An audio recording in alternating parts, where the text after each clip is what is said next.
Hi everyone, എല്ലാവർക്കും വിദ്യാ എഡ്യൂക്കേഷനിലേക്ക് സ്വാഗതം. നമ്മളിന്ന് പഠിക്കാൻ പോകുന്നത് ബെർട്രാൻഡ് റസ്സൽ എഴുതിയ the functions of A teacher എന്ന് പറഞ്ഞ ഒരു എസ്സേ ആണ്. അപ്പോൾ അതിൻ്റെ കംപ്ലീറ്റ് ഒരു അനാലിസിസ് ആണ് നമ്മൾ നടത്താൻ ഈ ഒരു വീഡിയോയിലൂടെ നടത്താൻ പോകുന്നത്.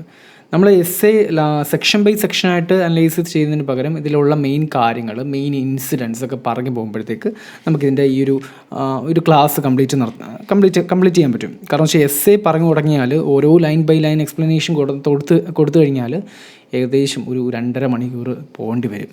ഓക്കെ, അപ്പോൾ അത്രയും ലെങ്തി ആയിട്ട് ആരും കേട്ടിരിക്കത്തുമില്ല. അപ്പോൾ നമുക്കിതിൻ്റെ മെയിൻ പോയിൻറ്റ്സുകൾ, മെയിൻ കാര്യങ്ങൾ, ഇതിൻ്റെ ഒരു summary about the author section, ഈ കാര്യങ്ങളൊക്കെ ഈ വീഡിയോയിലൂടെ ഡിസ്കസ് ചെയ്യാം.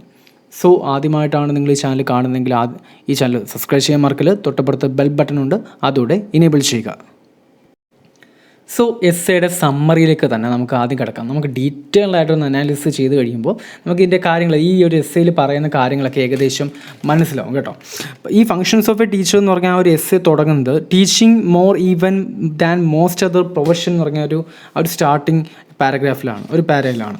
അത് തീരുന്നത് best in man, N crush all that is best in man എന്ന് പറഞ്ഞ ആ ഒരു സെക്ഷനിലാണ് ഇത് തീരുന്നത്. ഓക്കെ, അപ്പോൾ ആ എസ്സേ കംപ്ലീറ്റ് പറയാൻ നിന്ന് കഴിഞ്ഞാൽ ഒരുപാട് സമയം പോകും. ഓക്കെ, അപ്പോൾ നമുക്ക് സമ്മറിയിലേക്ക് കിടക്കാം. അപ്പോൾ ഈ എസ്സേ പറയുന്നത് ഫങ്ഷൻസ് ഓഫ് എ ടീച്ചർ, ഒരു ടീച്ചറിന് വേണ്ട, ടീച്ചറിൻ്റെ കർത്തവ്യങ്ങൾ എന്തൊക്കെയാണ്, ടീച്ചറിൻ്റെ ഫങ്ഷൻസ് എന്തൊക്കെയാണ്, ആ കാര്യങ്ങൾ തന്നെ നമുക്കത് വായിക്കുമ്പോൾ നമുക്ക് മനസ്സിലാവുന്ന ഒരുപാട് കാര്യങ്ങളുണ്ട്.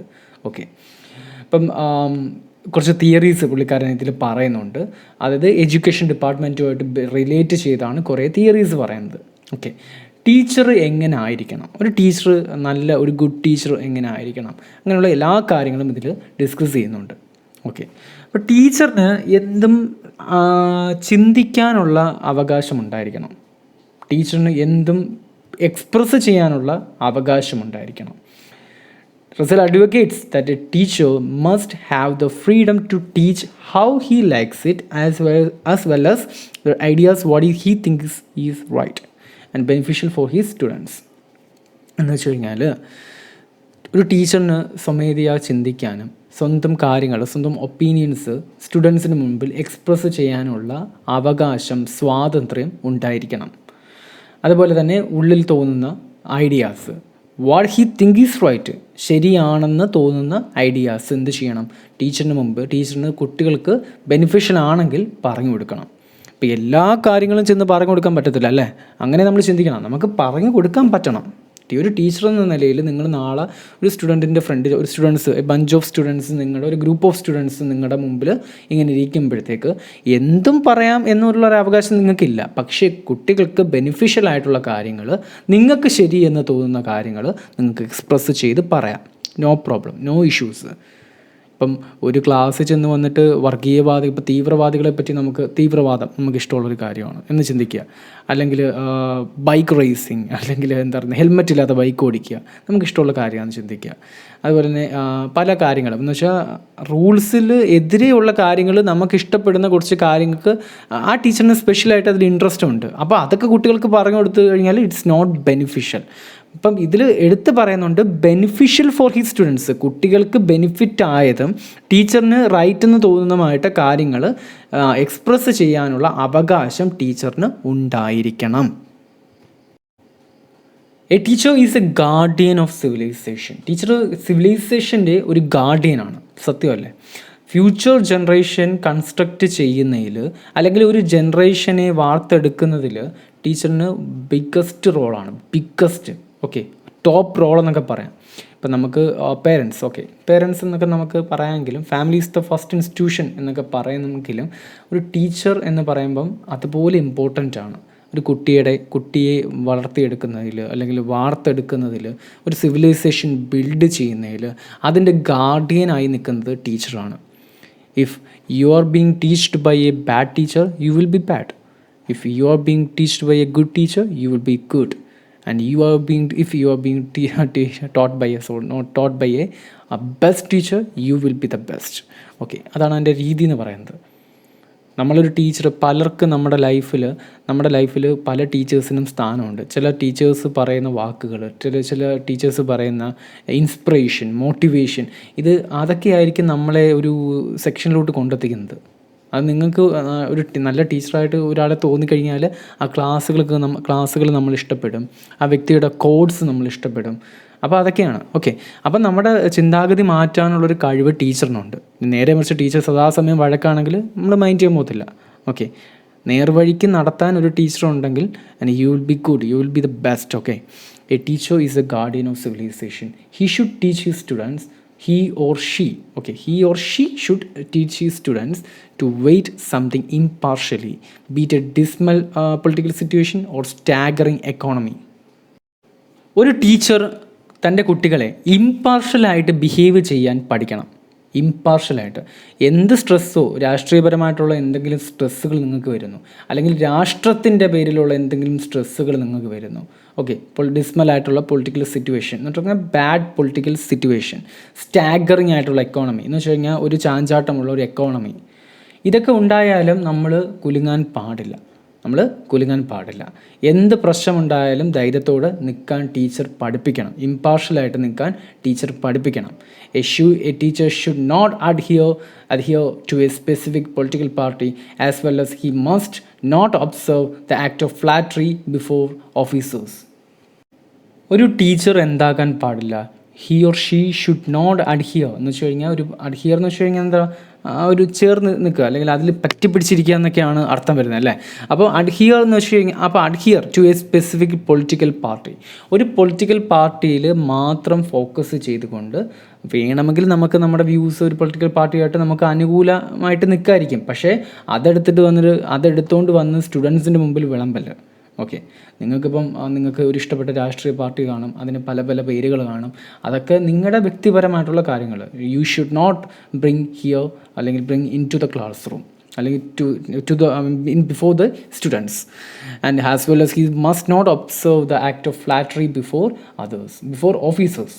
ഈ ഫ്ലാറ്ററി എന്ന് വെച്ച് കഴിഞ്ഞാൽ ഈ പൊക്കി പറയുക, മുഖസ്തുതി പറയുക എന്നൊക്കെ കേട്ടിട്ടല്ലേ. അപ്പം ആ കാര്യങ്ങളൊന്നും ആരെങ്കിലും അത് കാണിക്കുന്നെങ്കിൽ നമ്മളതൊന്ന് ഫോക്കസ് ചെയ്യാതിരിക്കുക. ഓക്കെ, ആരെങ്കിലും ഇപ്പം ഭയങ്കര രീതിയിൽ താഴ്ത്തി താന്ന് കുമ്പിട്ട് ആൾക്കാരെ ഇങ്ങനെ പൊക്കുന്ന ആൾക്കാരൊക്കെ കാണുമായിരിക്കും. ഓക്കെ, അവരുടേതായ ആവശ്യങ്ങൾ നിറവേറ്റാൻ വേണ്ടിയിട്ട് ഓരോരോ ഈ ഫ്ലാറ്ററി കാണിക്കുന്ന ആൾക്കാരുണ്ട്. ഓക്കെ, എന്ന് വെച്ച് കഴിഞ്ഞാൽ നമുക്ക് നമ്മുടെ ക്ലാസ് റൂമിൽ ചെന്ന് കഴിഞ്ഞാൽ തന്നെ നമുക്ക് കാണാം. ഇപ്പോൾ കാണാൻ ഏതെങ്കിലും പെൺ ടീച്ചർമാർ വരുമ്പോഴത്തേക്ക് ടീച്ചർ ഭയങ്കര രസമുണ്ടല്ലോ കാണാൻ എന്നൊക്കെ പറഞ്ഞിട്ട് ചിലപ്പോൾ മാർക്ക് മേടിക്കാനുള്ള രീതിയിലൊക്കെ പറയും. അല്ലെങ്കിൽ സാറിൻ്റെ ക്ലാസ് നല്ലതാണ്, സാറ് കാണാൻ നല്ല ഭംഗിയാണ് എന്നൊക്കെ ഉള്ള രീതിയിലൊക്കെ പറയുമ്പോഴത്തേക്ക്, അല്ലെങ്കിൽ സാറിൻ്റെ ക്ലാസ് അടിപൊളിയാണ് എന്നൊക്കെ പൊക്കിയടിക്കും ചിലവർ. ഓക്കെ, അപ്പോൾ അങ്ങനത്തെ കാര്യങ്ങളൊന്നും നമ്മൾ ഒബ്സർവ് ചെയ്യാൻ പാടില്ല, നമ്മളിത് ചെയ്യാനും പാടില്ല. ആ ഒരു ആക്ട് നമ്മൾ ചെയ്യാനും പാടില്ല. അത് ആരെങ്കിലും ചെയ്യുന്നതിൽ നമ്മളത് വീക്ഷിക്കാനും പാടില്ല. അത് അവരുടെ ഇൻഡിവിജ്വൽ കാര്യങ്ങളാണ്. നമ്മളങ്ങനൊന്നും ആകാൻ പാടില്ല. Society must protect the teachers whose independent opinions hurt political interest. അതായത് ടീച്ചേഴ്സിന് ഇൻഡിപെൻഡൻ്റ് ആയിട്ടുള്ള ഒപ്പീനിയൻസ് ഉണ്ട്. സോ ഇൻഡിപെൻഡൻ്റ് ആയിട്ടുള്ള പൊളിറ്റിക്കൽ ഇൻട്രസ്റ്റുകളെ ഹേർട്ട് ചെയ്യുന്ന തലത്തിൽ ടീച്ചേഴ്സ് പറയുന്നുണ്ടായിരിക്കാം.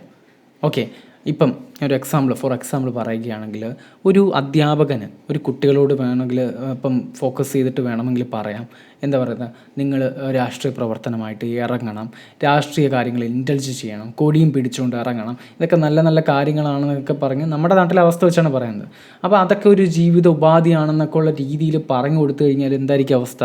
അവർ നാളെ പഠിത്തമൊക്കെ നിർത്തിയിട്ട് രാഷ്ട്രീയ പ്രവർത്തനമായിട്ട് ഇറങ്ങത്തില്ലേ? അപ്പോൾ ഈ വേറൊരു സ്പെസിഫിക് പൊളിറ്റിക്കൽ പാർട്ടിയും കൂടി പറയുകയാണ്, ഇന്ന പാർട്ടിയാണ് ഏറ്റവും നല്ലത്, അവരാണ് ഏറ്റവും നല്ലതെന്നൊക്കെ കിടന്ന് പറഞ്ഞുകൊണ്ടിരുന്നു കഴിഞ്ഞാൽ കുട്ടികളിൽ ഒരു 50 പേർക്ക് ക്ലാസ് എടുക്കുന്നെങ്കിൽ ഒരു 20 പേരെങ്കിലും അങ്ങോട്ടേക്ക് ഒരു ചായ്വ് കാണിക്കും.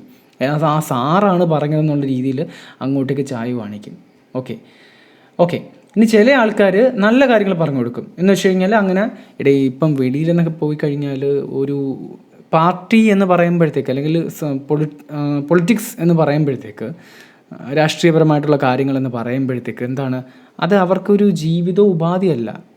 കേട്ടോ, എന്ന് വെച്ച് കഴിഞ്ഞാൽ അത് ഒരു ജോലിയായിട്ട് ആരും കാണുന്നില്ല. അവരത് എന്താ പറയുന്നത്, അഡീഷണൽ ഒരു എക്സ്ട്രാ ബോണസ് തിങ്.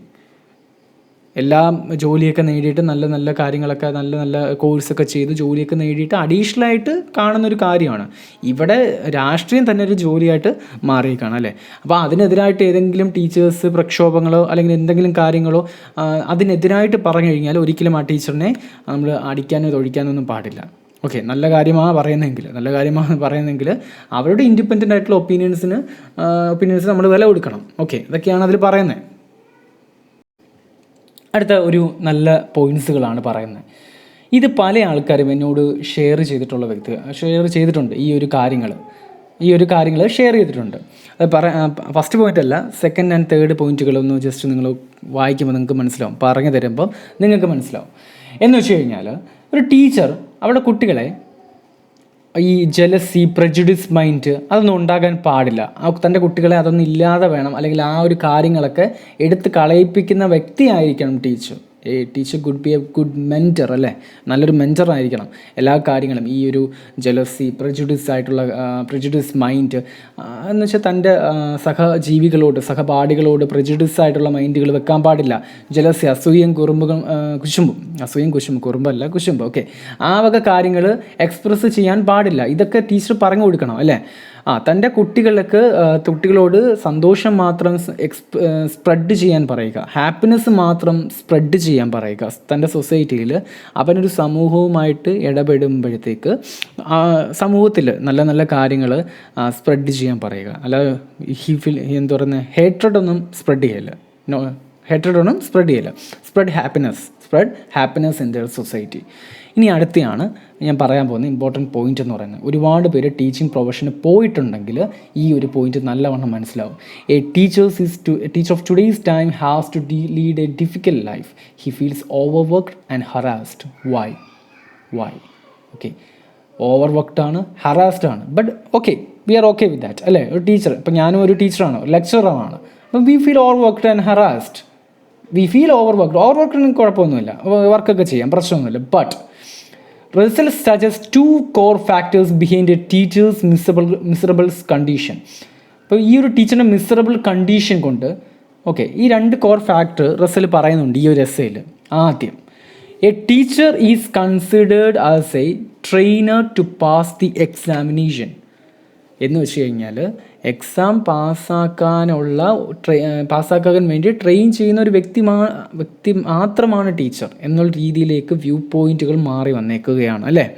എക്സാം പാസ്സാവാൻ വേണ്ടി ട്രെയിൻ ചെയ്യുന്ന ഒരു വ്യക്തി, ഒരു കോച്ചിങ് തരുന്ന വ്യക്തി, അതിനപ്പുറത്തേക്ക് ടീച്ചറിന് ഒരു അർത്ഥവുമില്ല ഇന്നത്തെ കാലഘട്ടത്തിൽ. In modern life a teacher is considered as a trainer to pass the examination. So he's unable to invoke. പല സ്ഥലത്തും എസ്സൈസിൽ ഹീ എന്ന് മാത്രം കിടപ്പുണ്ട്. അതുകൊണ്ട് ഞാനത് ചിലപ്പോൾ അടുത്ത് എഡിറ്റ് ചെയ്ത് മാറ്റാറുണ്ട്, ഷീ എന്നും കൂടെ ആക്കാറുണ്ട്. He or she, we should say he or she is unable to invoke the impulse of mental as well as liberal development in his students. എന്ന് വെച്ച് കഴിഞ്ഞാൽ ഒരു ടീച്ചറിന് ഒരുപാട് കാര്യങ്ങൾ അറിയാം.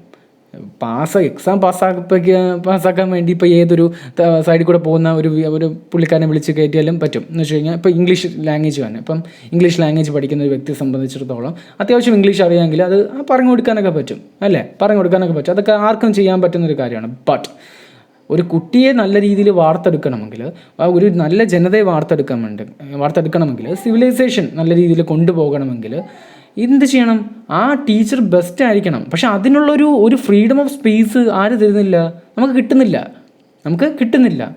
ഓക്കെ, നമ്മളെന്തെങ്കിലും അഡീഷണൽ കാര്യങ്ങളൊക്കെ പറഞ്ഞു കഴിഞ്ഞാൽ കുട്ടികളൊക്കെ കേട്ടിരിക്കും. നല്ല നല്ല കാര്യങ്ങളൊക്കെ ആണ് പറയുന്നതെങ്കിൽ, എന്ന് വെച്ചാൽ ജസ്റ്റ് അവർക്ക് ഇൻട്രസ്റ്റിംഗ് ആയിട്ടുള്ള കാർസ്, ബൈക്സ്, അതുപോലെ തന്നെ പ്ലെയിൻ്റെ കാര്യങ്ങൾ, ലോകത്തുള്ള പല പല കാര്യങ്ങൾ, ഇതൊക്കെ പറയുമ്പോഴത്തേക്ക് അവർ കേട്ടിരിക്കും. പക്ഷേ നിങ്ങളൊന്നൊരു ഫിലോസഫി പറഞ്ഞു നോക്ക്, ഡെമോക്രസിയെ പറ്റി പറഞ്ഞു നോക്ക്, ഔട്ട് ഓഫ് സിലബസ് ആയിട്ട് എന്തെങ്കിലും തത്വങ്ങൾ പറഞ്ഞു നോക്ക്, പിള്ളേർ കേൾക്കത്തില്ല. ഓക്കെ, അതാണ് ഉദ്ദേശിക്കുന്നത്. അപ്പോൾ തത്വങ്ങൾ പറയാനും അത് പ്രായോഗിക തലത്തിലേക്ക് കൊണ്ടെത്തിക്കാനും ഒരു നല്ല ടീച്ചറിന് പറ്റും. പക്ഷെ അതിനുള്ളൊരു സ്പേസ് ഈ ഒരു കരിക്കുലത്തിൽ ഇല്ല അല്ലേ. നമ്മുടെ കരിക്കുലം അല്ലേ, നമ്മൾ B.Ed പഠിക്കുന്ന കരിക്കുലത്തിൽ ഇല്ല, സിലബസിലും ഇല്ല. Okay, secondly, his methods of teaching curriculum are controlled and framed by bureaucrats. Mostly the curriculum framed by the higher authorities serves no purpose other than the promotion of the ideological agenda of the state, which creates a fatal sense of nationalism. A teacher feels restricted to teach what he wants to teach എന്ന് വെച്ച് കഴിഞ്ഞാൽ അത് തന്നെ ഇപ്പോൾ പറഞ്ഞ കാര്യം തന്നെ. പക്ഷേ വേറൊരു കാര്യം എന്ന് പറഞ്ഞാൽ നമുക്ക് ഒരു ടീച്ചർ എന്ന നിലയിൽ നമ്മുടെ കാര്യങ്ങൾ എക്സ്പ്രസ് ചെയ്യാനുള്ള സ്പേസ് ഇല്ല. നമ്മളത് പറയുന്നതാണ് അല്ലേ. ഈ കരിക്കുലവും ടീച്ചിങ്ങൊക്കെ ഉണ്ടാക്കുന്നത് ഇതുമായിട്ട് ബന്ധമില്ലാത്ത കുറേ പേരാണ് എന്നൊക്കെ നമുക്ക് ചിലപ്പോൾ തോന്നുന്നത്. ഈ ഒരു കരിക്കുലമൊക്കെ കാണുമ്പോഴത്തേക്ക് നമുക്ക് അങ്ങനെ തോന്നുന്നത് ഇതുമായിട്ട് ബന്ധമില്ലാത്ത കുറേ പേര് എന്തൊക്കെയോ ഒരു അവിടെ കാണുന്ന വർക്കുകൾ, ഇവിടെ കാണുന്ന സെക്ഷൻസ് എടുത്ത് ഫോക്കസ് ചെയ്ത് എന്തൊക്കെയോ കൂട്ടിക്കണക്കി വെച്ചേക്കുന്നത് പാസ്സാക്കാൻ വേണ്ടിയിട്ട്, സിംപ്ലിസിറ്റിക്ക് വേണ്ടിയിട്ട് അല്ലേ. അപ്പോൾ അത് ബ്യൂറോക്രാറ്റ്സ് ഉണ്ടാക്കുന്നതാണ്. അതൊക്കെ അവർ കൺട്രോൾ ചെയ്യുന്നതാണ്. പലപ്പോഴും അവർ ഈ കൊണ്ടുവരുന്ന ഈ കരിക്കുലത്തിൻ്റെ പർപ്പസ് എന്താണെന്ന് പോലും ചിലപ്പോൾ നമുക്ക് മനസ്സിലാവത്തില്ല. അവിടെ ഐഡിയോളജിക്കൽ അജണ്ട എന്താണെന്ന് പോലും മനസ്സിലാവത്തില്ല. ഓക്കെ, അത് ദേശീയതയുടെ അല്ലെങ്കിൽ സ്വരാജ്യ സ്നേഹത്തിൻ്റെ ഒരു ഫാറ്റലായിട്ടുള്ള ഡെഡ്ലി ആയിട്ടുള്ള ഒട്ടും രസകരമല്ലാത്ത അല്ലേ, ഒട്ടും യോജിപ്പല്ലാത്ത ഒരു സെൻസാണ് ക്രിയേറ്റ് ചെയ്യുന്നത്. കാരണം അവർക്ക് ഇതിലുള്ള അവരുടേതായ ഹിഡൻ അജണ്ടകളുണ്ട് അല്ലേ, ഹിഡൻ അജണ്ടകളുണ്ട്. ഓരോ രാഷ്ട്രീയ പാർട്ടികൾ വരുമ്പോഴും ചിലപ്പം പാഠപുസ്തകത്തിൽ എവിടെയെങ്കിലും അവർ മാറ്റം വരുത്തും. ചിലപ്പോൾ പറയാൻ പറ്റത്തില്ല. നിങ്ങൾ നോക്കിയാൽ മതി, നിങ്ങൾ ശ്രദ്ധിച്ചാൽ മതി. എവിടെയെങ്കിലും ഒരു പാഠപുസ്തകത്തിൽ ഏതെങ്കിലും ഒരു സെക്ഷൻസിൽ മാറ്റം വരുത്തും. അത് കണ്ടു കഴിഞ്ഞാൽ വിവാദപരമായിട്ടുള്ള കാര്യങ്ങളൊക്കെ പല കാലഘട്ടങ്ങളിൽ വന്നിട്ടുമുണ്ട്. നമ്മളിപ്പോൾ പറയട്ടെ, ഇപ്പം ഗുഡ് അല്ലെങ്കിൽ ഫെയർ ബ്യൂട്ടി എന്ന് പറയുന്നത് നല്ല വെളുത്ത് തുടുത്തിരിക്കുന്ന ഒരു സുന്ദരിയെ കാണിക്കുകയും, അഗ്ലി എന്ന് പറയുന്നത് കറുത്തിരിക്കുന്ന ഒരു ഫെയർ എന്ന് പറഞ്ഞാൽ അത് ഭയങ്കര ഫേമസ് ആയിട്ടാണ് ഈ ഇടയ്ക്ക് ഫേസ്ബുക്കിലൊക്കെ നമ്മൾ സ്ഥിരം മിക്കവാറും ആ ഒരു പോസ്റ്റ് വരാറുണ്ട്. ഫസ്റ്റ് ട്രബിൾ സ്റ്റാർട്ട്സ് ഹിയോ എന്ന് പറഞ്ഞാൽ ഒരു കോട്ടോട് കൂടിയാണ് ഇത് വരുന്നത്. അല്ലെങ്കിൽ first mistake of education starts here എന്നൊക്കെ പറഞ്ഞാൽ അതിൻ്റെ കോട്ടുകൾ വരുന്നത്. എന്ന് വെച്ച് കഴിഞ്ഞാൽ ഫെയർ എന്ന് പറയുമ്പോഴത്തേക്ക് ഒരു മദാമയുടെ ഫോട്ടോ വെച്ചേക്കുന്നത്, അഗ്ലി എന്ന് പറയുമ്പോഴത്തേക്ക് ഒരു ഇന്ത്യൻ വുമൻ്റെ സാരി ഉടുത്ത ഒരു ഇന്ത്യൻ വുമൺ കറുത്തിരിക്കുന്ന ഒരു ഫോട്ടോ വെച്ചേക്കുന്നത്. അവിടെ ഒരു കൾച്ചറൽ ഗ്യാപ്പോ അല്ലെങ്കിൽ ഒരു രാജ്യത്തിൻ്റെ ഒരു ഡിഫറൻസിയേഷൻ അല്ല പറയുന്നത്. ആരാണ് ഫെയറും അഗ്ലിയും ഡിസൈഡ് ചെയ്യുന്നതാണ് അവിടുത്തെ ഒരു സെക്ഷൻ. ഓക്കെ, ആരാണ് ഫെയർ? ഈ കറുത്തിരിക്കുന്നവരെല്ലാം അഗ്ലിയാണെന്ന് എവിടെയാണ് കിടക്കുന്നത്? ഓക്കെ, അല്ലെങ്കിൽ അഗ്ലി എന്ന് പറയുമ്പോഴത്തേക്ക് വേറെ എന്തെങ്കിലും കാണിക്കാം, എന്തെങ്കിലും വേസ്റ്റ് കൂട്ടി കിടക്കുന്ന ഭാഗങ്ങളോ അല്ലെങ്കിൽ അങ്ങനെ എന്തെങ്കിലും ബാഡ് സെക്ഷനോ അങ്ങനെയൊക്കെ പറയാം. ഫെയർ എന്ന് വെളുത്തിരിക്കുന്നവർ മാത്രമേ ഫെയർ ഉള്ളെന്ന് പറയുമ്പം അവിടുന്ന് ആ ഒരു ഡിസ്ക്രിമിനേഷൻ സ്റ്റാർട്ട് ചെയ്യുകയാണ്. അപ്പോൾ അതൊരു വിവാദപരമായിട്ടുള്ള കാര്യമാണ്, നമ്മൾ ഫോക്കസ് ചെയ്യേണ്ട ഒരു കാര്യമാണ്. അപ്പോൾ ഇത്തരത്തിൽ നമ്മുടെ കാരിക്കുലത്തിലും സിലബസിൽ ഇങ്ങനത്തുള്ള കാര്യങ്ങൾ ഇൻക്ലൂഡ് ചെയ്ത് കഴിഞ്ഞാൽ നമ്മുടെ ചിന്താഗതി അവിടെ നിന്ന് മാറി തുടങ്ങുകയാണ് അല്ലേ. അപ്പം അവരുടേതായ അജണ്ടകൾ കൊണ്ടുവരാൻ വേണ്ടി, അവരുടേതായ ചിന്താഗതികൾ കുട്ടികൾക്കിടയിലേക്ക് ഇടിച്ചു കയറ്റാൻ വേണ്ടി, ഇൻജക്റ്റ് ചെയ്യാൻ വേണ്ടി അവരെന്ത് ചെയ്യുന്നു? കരിക്കുലം ഫ്രെയിം ചെയ്യുന്നു. ഓക്കെ, ഇതുകൊണ്ട് തന്നെ ഒരു ടീച്ചറിന് അവർക്ക് ഇഷ്ടമുള്ള കാര്യങ്ങൾ പഠിപ്പിക്കാൻ പറ്റുന്നില്ല. പലപ്പോഴും റെസ്ട്രിക്റ്റഡ് ആവുകയാണ്. കറക്റ്റായിട്ടുള്ള കാര്യമാണല്ലേ, റെസ്ട്രിക്റ്റഡ് ആവുകയാണ്. റസൽ പറയുന്നത് 100% നമുക്ക് യോജിക്കാൻ പറ്റുന്ന കാര്യമാണ്. ഒരു ടീച്ചർ എന്ന നിലയിൽ നിങ്ങൾ പഠിപ്പിക്കുമ്പോൾ നിങ്ങൾക്ക് മനസ്സിലാവും. സോ അടുത്തതായിട്ട് റസൽ അതിനധീനമായിട്ട്, ഇതിനൊരു ടീച്ചറിൻ്റെ ബേസിക് ഡ്യൂട്ടിക്ക് അധീനമായിട്ട് ടീച്ചർ എന്തൊക്കെ ചെയ്യണം? ഓക്കെ, ഒരു രാജ്യം സിവിലൈസ്ഡ് ആകുന്നത് എന്ന് വെച്ചാൽ സംസ്കാരപൂർണ്ണമാകുന്നത് ഭയങ്കര മിഷണറീസ് വെച്ചിട്ട്, ഭയങ്കര കട്ടിങ് എഡ്ജ് ടെക്നോളജി എന്നൊക്കെ പറഞ്ഞു കഴിഞ്ഞാൽ ഭയങ്കര പക്ക ടെക്നോളജി, ഭയങ്കര ഡെവലപ്മെൻറ്റ് എന്താ പറയുന്നത്. അതുപോലെ ബിൽഡിങ്ങുകൾ വരുന്നു, അതുപോലെ ഓരോരോ മിഷണറീസ് വരുന്നു, ഫാക്ടറീസ് വരുന്നു, കാറുകൾ, ഹൈലി ഡെവലപ്ഡ് സെക്ഷൻസ് വരുന്നു, എല്ലാ സ്ഥലത്തും ഡെവലപ്മെൻറ്റ്. ഇത് മാത്രമല്ല, ഒരു കൺട്രിയുടെ ഡെവലപ്മെൻറ്റ് അല്ലെങ്കിൽ ഒരു സിവിലൈസ്ഡ് കൺട്രി എന്ന് നമ്മൾ വിളിക്കണമെങ്കിൽ അതിന് ഒരു കാര്യം കൂടി വേണം. ഓക്കെ, ഒരു കാര്യം കൂടെ വേണം എന്ന് വെച്ച് കഴിഞ്ഞാൽ മനുഷ്യർ ഒരു ഇന്നർ പീസ് ഓഫ് മൈൻഡ് ഉണ്ടായിരിക്കണം. ഇപ്പം ഞാനൊരു കാര്യം ചോദിച്ചോട്ടെ, ലോകത്തുള്ള എല്ലാ രാജ്യങ്ങളും ഹൈലി ഡെവലപ്ഡ് ആയിട്ടാണോ, അതായത് ഭയങ്കര ബിൽഡിങ്ങുകളും കെട്ടിട സമുച്ചയങ്ങളും കട്ടിങ് ടെക്നോളജിയൊക്കെ വന്നിട്ടാണോ ലോകത്തുള്ള എല്ലാ രാജ്യങ്ങളും ഫസ്റ്റ് വേൾഡ് അല്ലെങ്കിൽ ഹൈലി ഡെവലപ്ഡ് കൺട്രീസ് എന്ന് പറയുന്നത്? So take New Zealand for an example, അല്ലെങ്കിൽ ടേക്ക് അയർലൻഡ് വിട്ടേരെ ന്യൂസിലൻഡ്. സോ ന്യൂസിലൻഡ് ആൻഡ് കുറച്ചുകൂടെ നല്ലതായിട്ട് സ്പെസിഫിക് ആയിട്ട് പറഞ്ഞു കഴിഞ്ഞാൽ സ്വിറ്റ്സർലാൻഡ് നമുക്ക് ഇഷ്ടമുള്ള സ്ഥലം അല്ലേ, സ്വിറ്റ്സർലാൻഡ്. ഈ സ്വിറ്റ്സർലാൻഡ് ചെന്ന് കഴിഞ്ഞാൽ നിങ്ങൾക്ക് ഒരിക്കലും എന്താ പറയുന്നത് വലിയ കെട്ടിട സമുച്ചയങ്ങളൊന്നും കാണാൻ പറ്റത്തില്ല. പക്ഷേ അത് എന്താണ്, വൺ ഓഫ് ദി ടോപ്പ് കൺട്രിയാണ് എന്ന് പറഞ്ഞാൽ നല്ല രീതിയിൽ സമ്പദ് വ്യവസ്ഥയുള്ള, അതുപോലെ തന്നെ എന്താ പറയുന്നത് നല്ല കാലാവസ്ഥയുള്ള, നല്ല ആൾക്കാരുള്ള സ്ഥലമാണ്. അവിടെ എന്താ ഡെവലപ്മെൻറ്റ് ഇല്ലേ? അതൊരു ഫസ്റ്റ് വേൾഡ് കൺട്രിയാണ്. ഫസ്റ്റ് വേൾഡ് കൺട്രി എന്ന് പറയുമ്പോഴത്തേക്ക് നല്ല ഡെവലപ്മെൻറ്റ് ഉള്ള ഹൈലി ഡെവലപ്ഡ് കൺട്രിയാണ്. ഡെവലപ്ഡ്. അവിടെ എന്താ ഡെവലപ്മെൻറ്റ് ഇല്ലേ? അപ്പോൾ അവിടെ ബിൽഡിങ് വന്നല്ല ഡെവലപ്മെൻറ്റ് ഉണ്ടായത്. അവർ പ്രകൃതിയുമായിട്ട് ഇണങ്ങി ചേർന്ന് നല്ല മനുഷ്യരായിട്ട് നിന്നപ്പോഴത്തേക്ക് അവർക്ക് അവരുടേതായ ഡെവലപ്മെൻറ്റ്.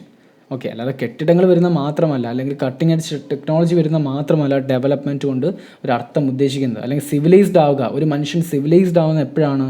അവൻ്റെ ഇന്നർ പീസ് ഓഫ് മൈൻഡ്, ഇന്നറായിട്ടൊരു പീസ് വരിക. അവൻ്റെ മൈൻഡിൽ ഇന്നറായിട്ടൊരു പീസ് വന്നാൽ മാത്രമേ അവൻ ഡെവലപ്ഡ് അല്ലെങ്കിൽ സിവിലൈസ്ഡ് ആയെന്ന് നമുക്ക് പറയാൻ പറ്റത്തുള്ളൂ. Civilisation is a matter partly of knowledge, partly of emotions. അതായത് അറിവിൻ്റെ ഒരു ഭാഗവും ഇമോഷൻസിൻ്റെയും ഫീലിങ്സിൻ്റെയും ഒരു ഭാഗവും കൂടെ ചേരുമ്പോഴാണ് ഒരു മനുഷ്യൻ സിവിലൈസ്ഡ് ആവുന്നത്. അറിവിൻ്റെ ഭാഗം എന്ന് പറയുമ്പോഴത്തേക്ക് ഈ ടെക്നോളജി, അതുപോലെ അബണ്ടൻസ് ഓഫ് മിഷനറീസ് എല്ലാം വരാം. എല്ലാം വരാം. ഇമോഷൻസിൻ്റെ കാര്യം എന്ന് പറയുമ്പോഴത്തേക്ക് ഒരു മനുഷ്യൻ നല്ല മനുഷ്യനാകണം, ഒരു നല്ല വ്യക്തിയാകണം, നല്ല ഒരു സിറ്റിസൺ ആവണം. എങ്കിൽ മാത്രമേ അവൻ സിവിലൈസ്ഡ് പേഴ്സൺ എന്ന് പറയാൻ പറ്റത്തുള്ളൂ. ഒരു വ്യക്തി അവൻ്റെ രാജ്യത്ത് നടക്കുന്ന കാര്യങ്ങൾ മാത്രം അറിഞ്ഞാൽ പോരാ, ലോകത്ത് നടക്കുന്ന പല പല കാര്യങ്ങൾ അറിഞ്ഞിരിക്കണം. So we R blessed. നമ്മൾ ബ്ലസ്ഡ് ആണ്. ഞാൻ എപ്പോഴും ചിന്തിക്കാറുള്ള ഒരു കാര്യമാണ്. കോളേജിൽ ലെക്ചേഴ്സൊക്കെ കൊടുക്കുമ്പോഴത്തേക്ക് ഞാൻ വിചാരിക്കുന്ന കാര്യമാണ്, നമ്മൾ ഭയങ്കര ബ്ലസ്ഡ് ആണ്. നമുക്ക് ലോകത്ത് നടക്കുന്ന പല കാര്യങ്ങളെപ്പറ്റി നല്ല ബോധമുണ്ട്. ഈവൻ മിക്ക വ്യക്തികൾക്കും, അത്യാവശ്യം എനിക്ക് തോന്നുന്നു മിക്ക വ്യക്തികൾക്കും ലോകത്ത് നടക്കുന്ന പല കാര്യങ്ങളെപ്പറ്റി ബോധമുണ്ട്. നമുക്കിപ്പോൾ എലോൺ മസ്കിനെ അറിയാത്ത ആരുമില്ല, ടെസ്ല എന്ന് പറഞ്ഞ കമ്പനി അറിയാത്ത ആരുമില്ല. അപ്പോൾ അമേരിക്കയെ നമ്മൾ നോക്കി കാണുന്നതുകൊണ്ടാണ്. സ്വിറ്റ്സർലൻഡ് എന്ന് പറഞ്ഞ രാജ്യം, ഇപ്പം ഞാനൊരു എക്സാമ്പിൾ പറയുമ്പോഴത്തേക്ക് നിങ്ങൾക്ക് പലർക്കും അറിയാം ആ രാജ്യം എങ്ങനെ ആയിരിക്കുന്നതെന്ന്. കാരണം നിങ്ങൾ ഫോട്ടോസിലും വീഡിയോസിലൊക്കെ കണ്ടിട്ടുണ്ട്. സന്തോഷ് ജോർജ് കുളങ്ങരയൊക്കെ നമ്മളെ കൊണ്ടുവന്ന് കാണിച്ചിട്ടുണ്ട് അല്ലേ? അതുപോലെ തന്നെ ഓരോ രാജ്യങ്ങളെ പറ്റി പറയുമ്പോഴത്തേക്ക്, രാജ്യത്തിൻ്റെ പല കാര്യങ്ങളെപ്പറ്റി പറയുമ്പോഴത്തേക്ക് നമുക്ക് ബോധം, അറ്റ്ലീസ്റ്റ് എൻ്റെ ചെറിയ ഒരു ഇൻഫോ എങ്കിലും നമുക്കറിയാമല്ലോ, എന്താണ് രാജ്യമെന്നെങ്കിലും അത്യാവശ്യം അറിയാം. പക്ഷെ സപ്പോസ് നോർത്ത് ഇന്ത്യയൊക്കെ ഒന്ന് പോയി നോക്കുക, അവർക്ക് എല്ലാം ഒന്നും അറിയത്തില്ല. അവർക്ക് എല്ലാ കാര്യങ്ങളും എങ്കിൽ നല്ല നല്ല നമ്മളെക്കാളും ഡെവലപ്ഡ് ആയിട്ടുള്ള ആൾക്കാരും ഉണ്ട്. നമുക്ക് ഈ അത്യാവശ്യം full totality of the population in the state, നമ്മുടെ സ്റ്റേറ്റിൽ മാത്രം എടുക്കുമ്പോഴത്തേക്ക് അത്യാവശ്യം 90% ജനങ്ങൾക്കും പല പല കാര്യങ്ങളെ പറ്റി ബോധമുണ്ട്. ഹോൾ വേൾഡിനെ പറ്റി നല്ല ബോധമുണ്ട്. അതുകൊണ്ട് തന്നെയാണ് നമുക്ക് ട്രാവലിംഗ് ഭയങ്കരമായിട്ട് ഇഷ്ടപ്പെട്ട് വരുന്നത്. ഇപ്പം നമ്മൾ അങ്ങനെ ഭയങ്കര ബോധവാന്മാർ ആയിട്ടുമില്ല. നമ്മൾ നമ്മുടെ നാട്ടിലെ കാര്യങ്ങൾ മാത്രം അറിഞ്ഞാൽ പോരാ, ഹോൾ വേൾഡിനെ പറ്റി നല്ല ബോധം ഉണ്ടായിരിക്കണം. ലോകത്ത് പല രാജ്യങ്ങളുണ്ട്, പല വ്യക്തികളുണ്ട്, അവരെ കൺസിഡർ ചെയ്യണം. But take China for an example. അവർക്ക് ലോകത്ത് ഒരു രാജ്യത്തിനെ പറ്റിയും കൺസിഡറേഷൻ ഇല്ല. സത്യസന്ധമായിട്ടുള്ള കാര്യമാണ്. അവർക്ക് നമ്മുടെ രാജ്യത്തെ പറ്റി അല്ലെങ്കിൽ ലോകത്തുള്ള ഒരു രാജ്യത്തെ പറ്റി, ഇപ്പോൾ ഈ ചൈനയിൽ വുഹാനി ഉണ്ടായ തന്നെ കൊറോണ വൈറസ് തന്നെ, ഇത് അവർ ബയോളജിക്കൽ വെപ്പണാണെന്ന് പല വ്യക്തികളും പറയുന്നുണ്ട്. അപ്പോൾ അവർക്ക് ഒരു ഇതും ഇല്ലാത്തതുകൊണ്ടല്ലേ അവർ തന്നെയാണ് ലോകത്ത് മൊത്തം ഇത് ഉണ്ടാക്കി വിട്ടതെന്നും പറയുന്നുണ്ട്. അങ്ങനെയൊക്കെ പറയുമ്പോഴത്തേക്ക് ഒന്ന് ചിന്തിച്ച് നോക്കി, അവർക്ക് ലോകത്തിനെ പറ്റി ചിന്താഗതിയില്ല. അവർ കാരണം ഇത്രയും നമ്മൾ നശിച്ച്, എല്ലാ രാജ്യങ്ങളും നശിച്ചു പോയി. അങ്ങനെയൊക്കെ ഉണ്ട്. ഇപ്പോൾ ലോകത്തിൻ്റെ കാര്യങ്ങളെപ്പറ്റി, ലോകത്ത് നമ്മളെപ്പോലുള്ള മനുഷ്യരുണ്ടെന്നൊക്കെ പോലുള്ള ചിന്തയും നമുക്ക് ഉണ്ടായിരിക്കണം. അത് ടീച്ചർ പറഞ്ഞു കൊടുക്കണം. As far as emotions are concerned, civilized man does not take side of his personal self. He admires what is admirable and hates what is injuries to mankind. മനുഷ്യരാശിക്ക് വിപത്തെന്ന് തോന്നുന്ന കാര്യങ്ങൾ ഒരു ടീച്ചർ എന്ത് ചെയ്യണം? പറഞ്ഞു കൊടുക്കണം. അത് നമ്മൾ എന്ത് ചെയ്യണം? ഹേറ്റ് ചെയ്യണം. ടെററിസം ഹേറ്റ് ചെയ്യണം. Rising of greenhouse gases hate ചെയ്യണം. എന്ന് പറഞ്ഞാൽ ഈ എൻവയോൺമെൻറ്റ് പൊല്യൂഷൻ ഉണ്ടാക്കുന്നത് ഇപ്പം തന്നെ നിങ്ങൾ കണ്ടില്ലേ നമ്മുടെ നാട്ടിലിപ്പോൾ. ഞാൻ ഈ വർഷം പറയുമ്പോഴത്തേക്ക് 6/12/2021, അതായത് 12-ാം മാസം ഡിസംബർ 6-ാം ദിവസം 12-ാം മാസം 2021 വർഷത്തിൽ നമ്മൾ നിൽക്കുമ്പോഴത്തേക്ക് ഒന്ന് ആലോചിച്ച് നോക്കിയേ, കേരളത്തിലാണ് നമ്മൾ റിസൈഡ് ചെയ്യുന്നത്. കംപ്ലീറ്റ്ലി കാലാവസ്ഥ മാറി വന്നേക്കുകയാണ്. കറക്റ്റായിട്ട് സമയത്തൊന്നുമല്ല മഴ പെയ്യുന്നത്. അങ്ങനെ പല കാര്യങ്ങളും ഡിഫറൻസിയേഷൻ ഉണ്ടായിക്കൊണ്ടിരിക്കുകയാണ്. വർഷങ്ങൾക്ക് മുന്നേ ക്ലൈമറ്റ് ചേഞ്ച് ഉണ്ടാകുമെന്ന് ഇവിടെ ആൾക്കാർ പ്രവചിച്ചതാണ്. ഈ വിധത്തിൽ പോയി കഴിഞ്ഞാൽ ഇത്ര വർഷത്തിനുള്ളിൽ ക്ലൈമറ്റ് ചേഞ്ചിൻ്റെ കാര്യങ്ങൾ സംഭവിക്കുമെന്ന് ഒരുപാട് ആൾക്കാർ ആവർത്തിച്ച് പറഞ്ഞിട്ട് മനുഷ്യന്മാർക്കൊന്നും ഒരിതുമില്ല.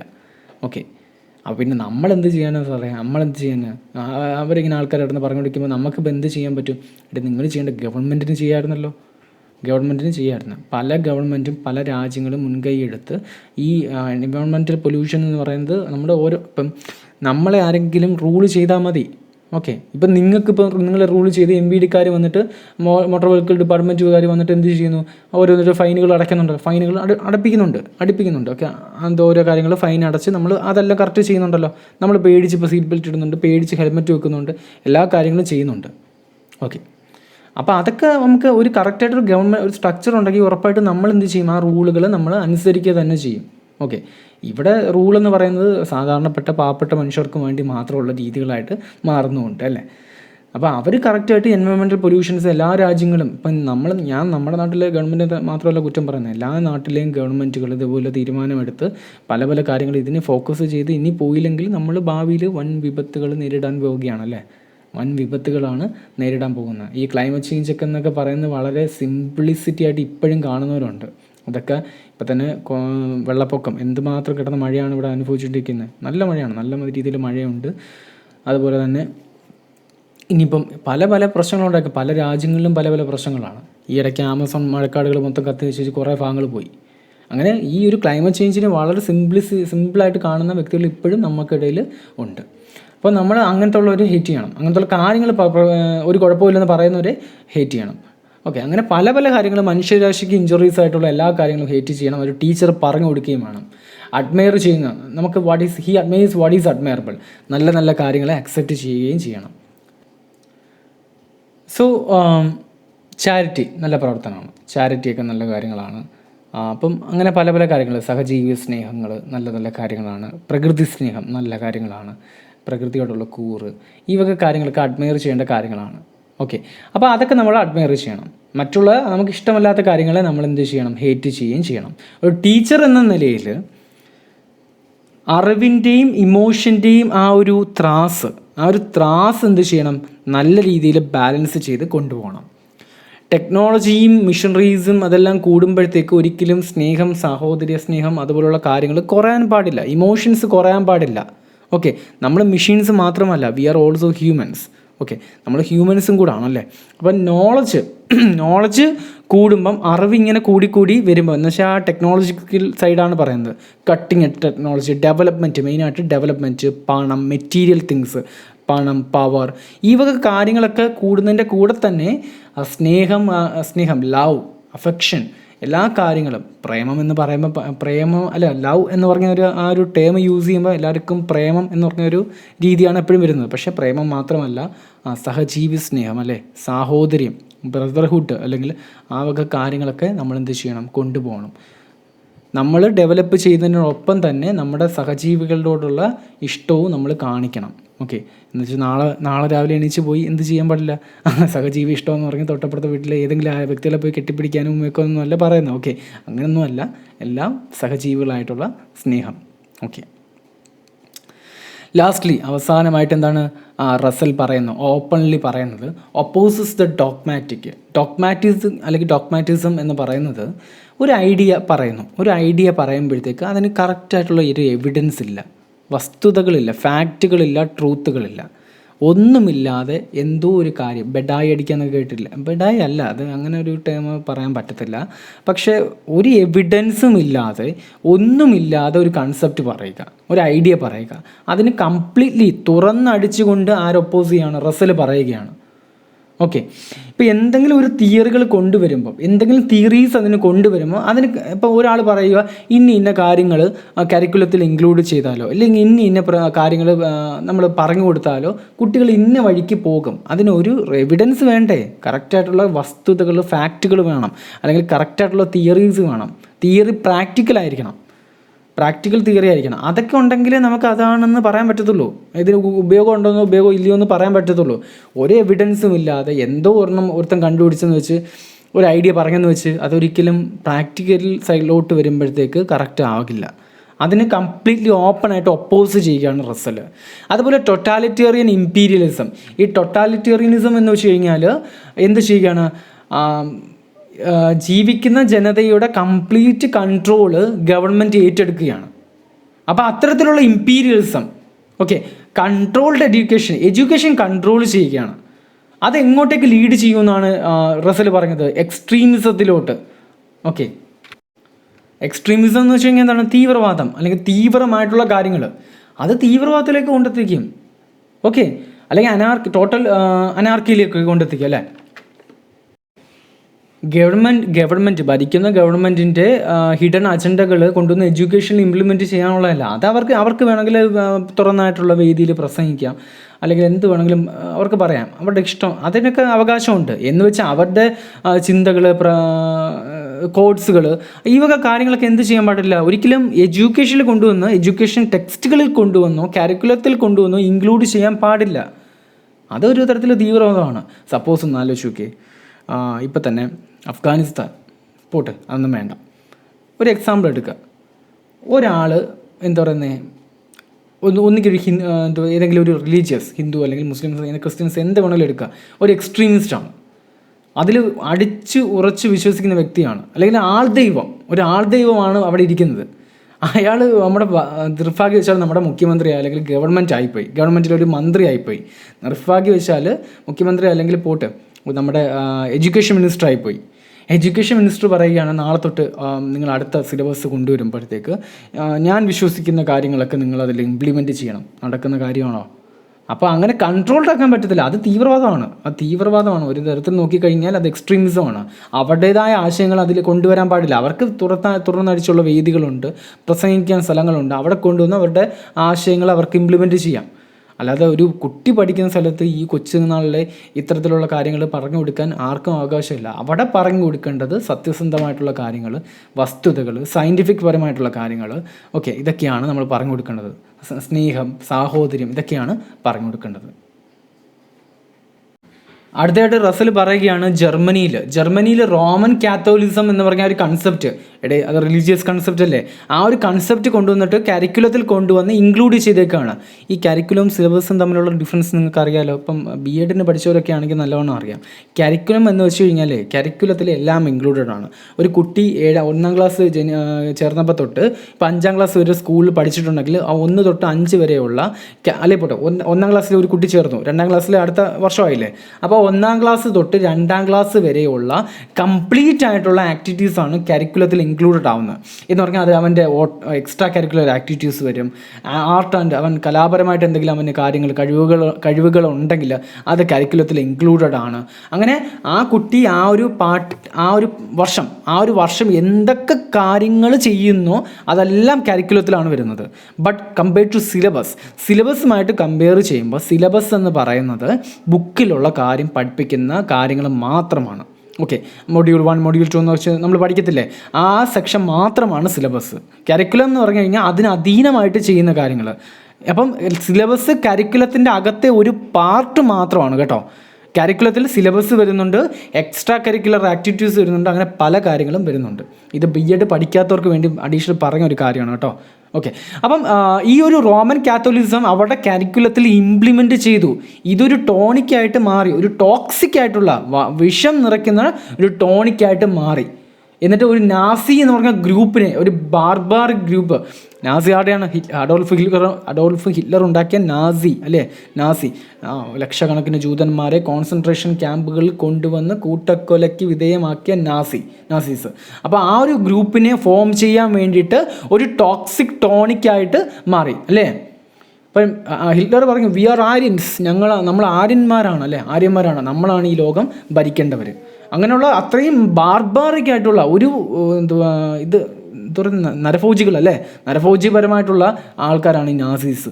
Okay, despite its horrors, the controlled curriculum is imposed in many countries and our Pakistan is no exception.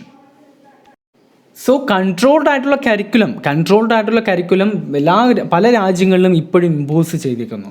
Okay, അപ്പോൾ പാകിസ്ഥാനിലും ഈ അവസ്ഥയ്ക്ക് ഒരു മാറ്റവും ഇല്ലെന്നാണ് അദ്ദേഹം പറയുന്നത് അല്ലേ. പക്ഷെ നമ്മുടെ നാട്ടിലുള്ള കൺട്രോൾഡ് കരിക്കുലം മാറിയിട്ടുണ്ട്. അങ്ങനെയൊക്കെ വെച്ച് നോക്കുകയാണെങ്കിൽ SCERT ടെക്സ്റ്റുകളിലുള്ള കൺട്രോൾഡ് കരിക്കുലം മാറിയിട്ടുണ്ട്. പക്ഷേ ഒരു തരത്തിൽ നോക്കുകയാണെങ്കിൽ ഇത് പ്രശ്നകരവുമാണ്, ഒരു തരത്തിൽ നോക്കിക്കഴിഞ്ഞാൽ നല്ലതുമാണ്.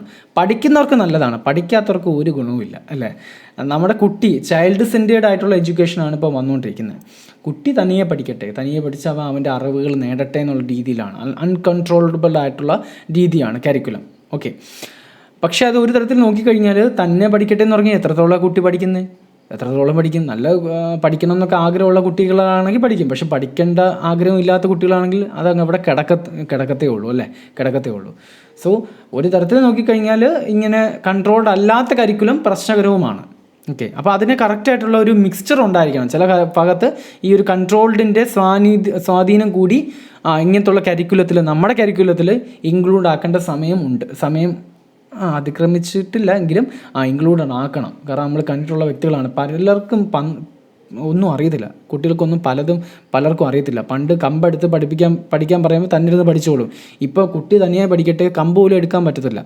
കമ്പ് വിട്ടേരെ പഠിക്കണമെന്ന് നമുക്കില്ല, പക്ഷേ എന്നാലും തനിയെ പഠിക്കട്ടെ എന്ന് പറയുമ്പോഴത്തേക്ക് അതിപ്പം 10-25 വയസ്സായ മെച്യൂറായിട്ടുള്ള കുട്ടികളൊന്നും അല്ലല്ലോ തനിയെ പഠിക്കാൻ വേണ്ടിയിട്ട്, ബോധം വരാൻ വേണ്ടിയിട്ട്. അപ്പോൾ അതിനെന്തെങ്കിലും ഒരു കാര്യങ്ങൾ നമ്മുടെ ഗവൺമെൻറ് കൊണ്ടുവന്നാലേ പറ്റത്തുള്ളൂ. സോ അത് അടുത്തതായിട്ട് ഇതിൽ പറഞ്ഞേക്കുന്ന മെയിനായിട്ടുള്ള ഇമ്പോർട്ടൻ്റ് ആയിട്ടുള്ള പോയിന്റുകളാണ്. ഓക്കെ, പ്രീമിയം മെമ്പേഴ്സിന് PDF ഫയലായിട്ട് തരുന്നതാണ്, വായിച്ചു നോക്കിയാൽ മതി.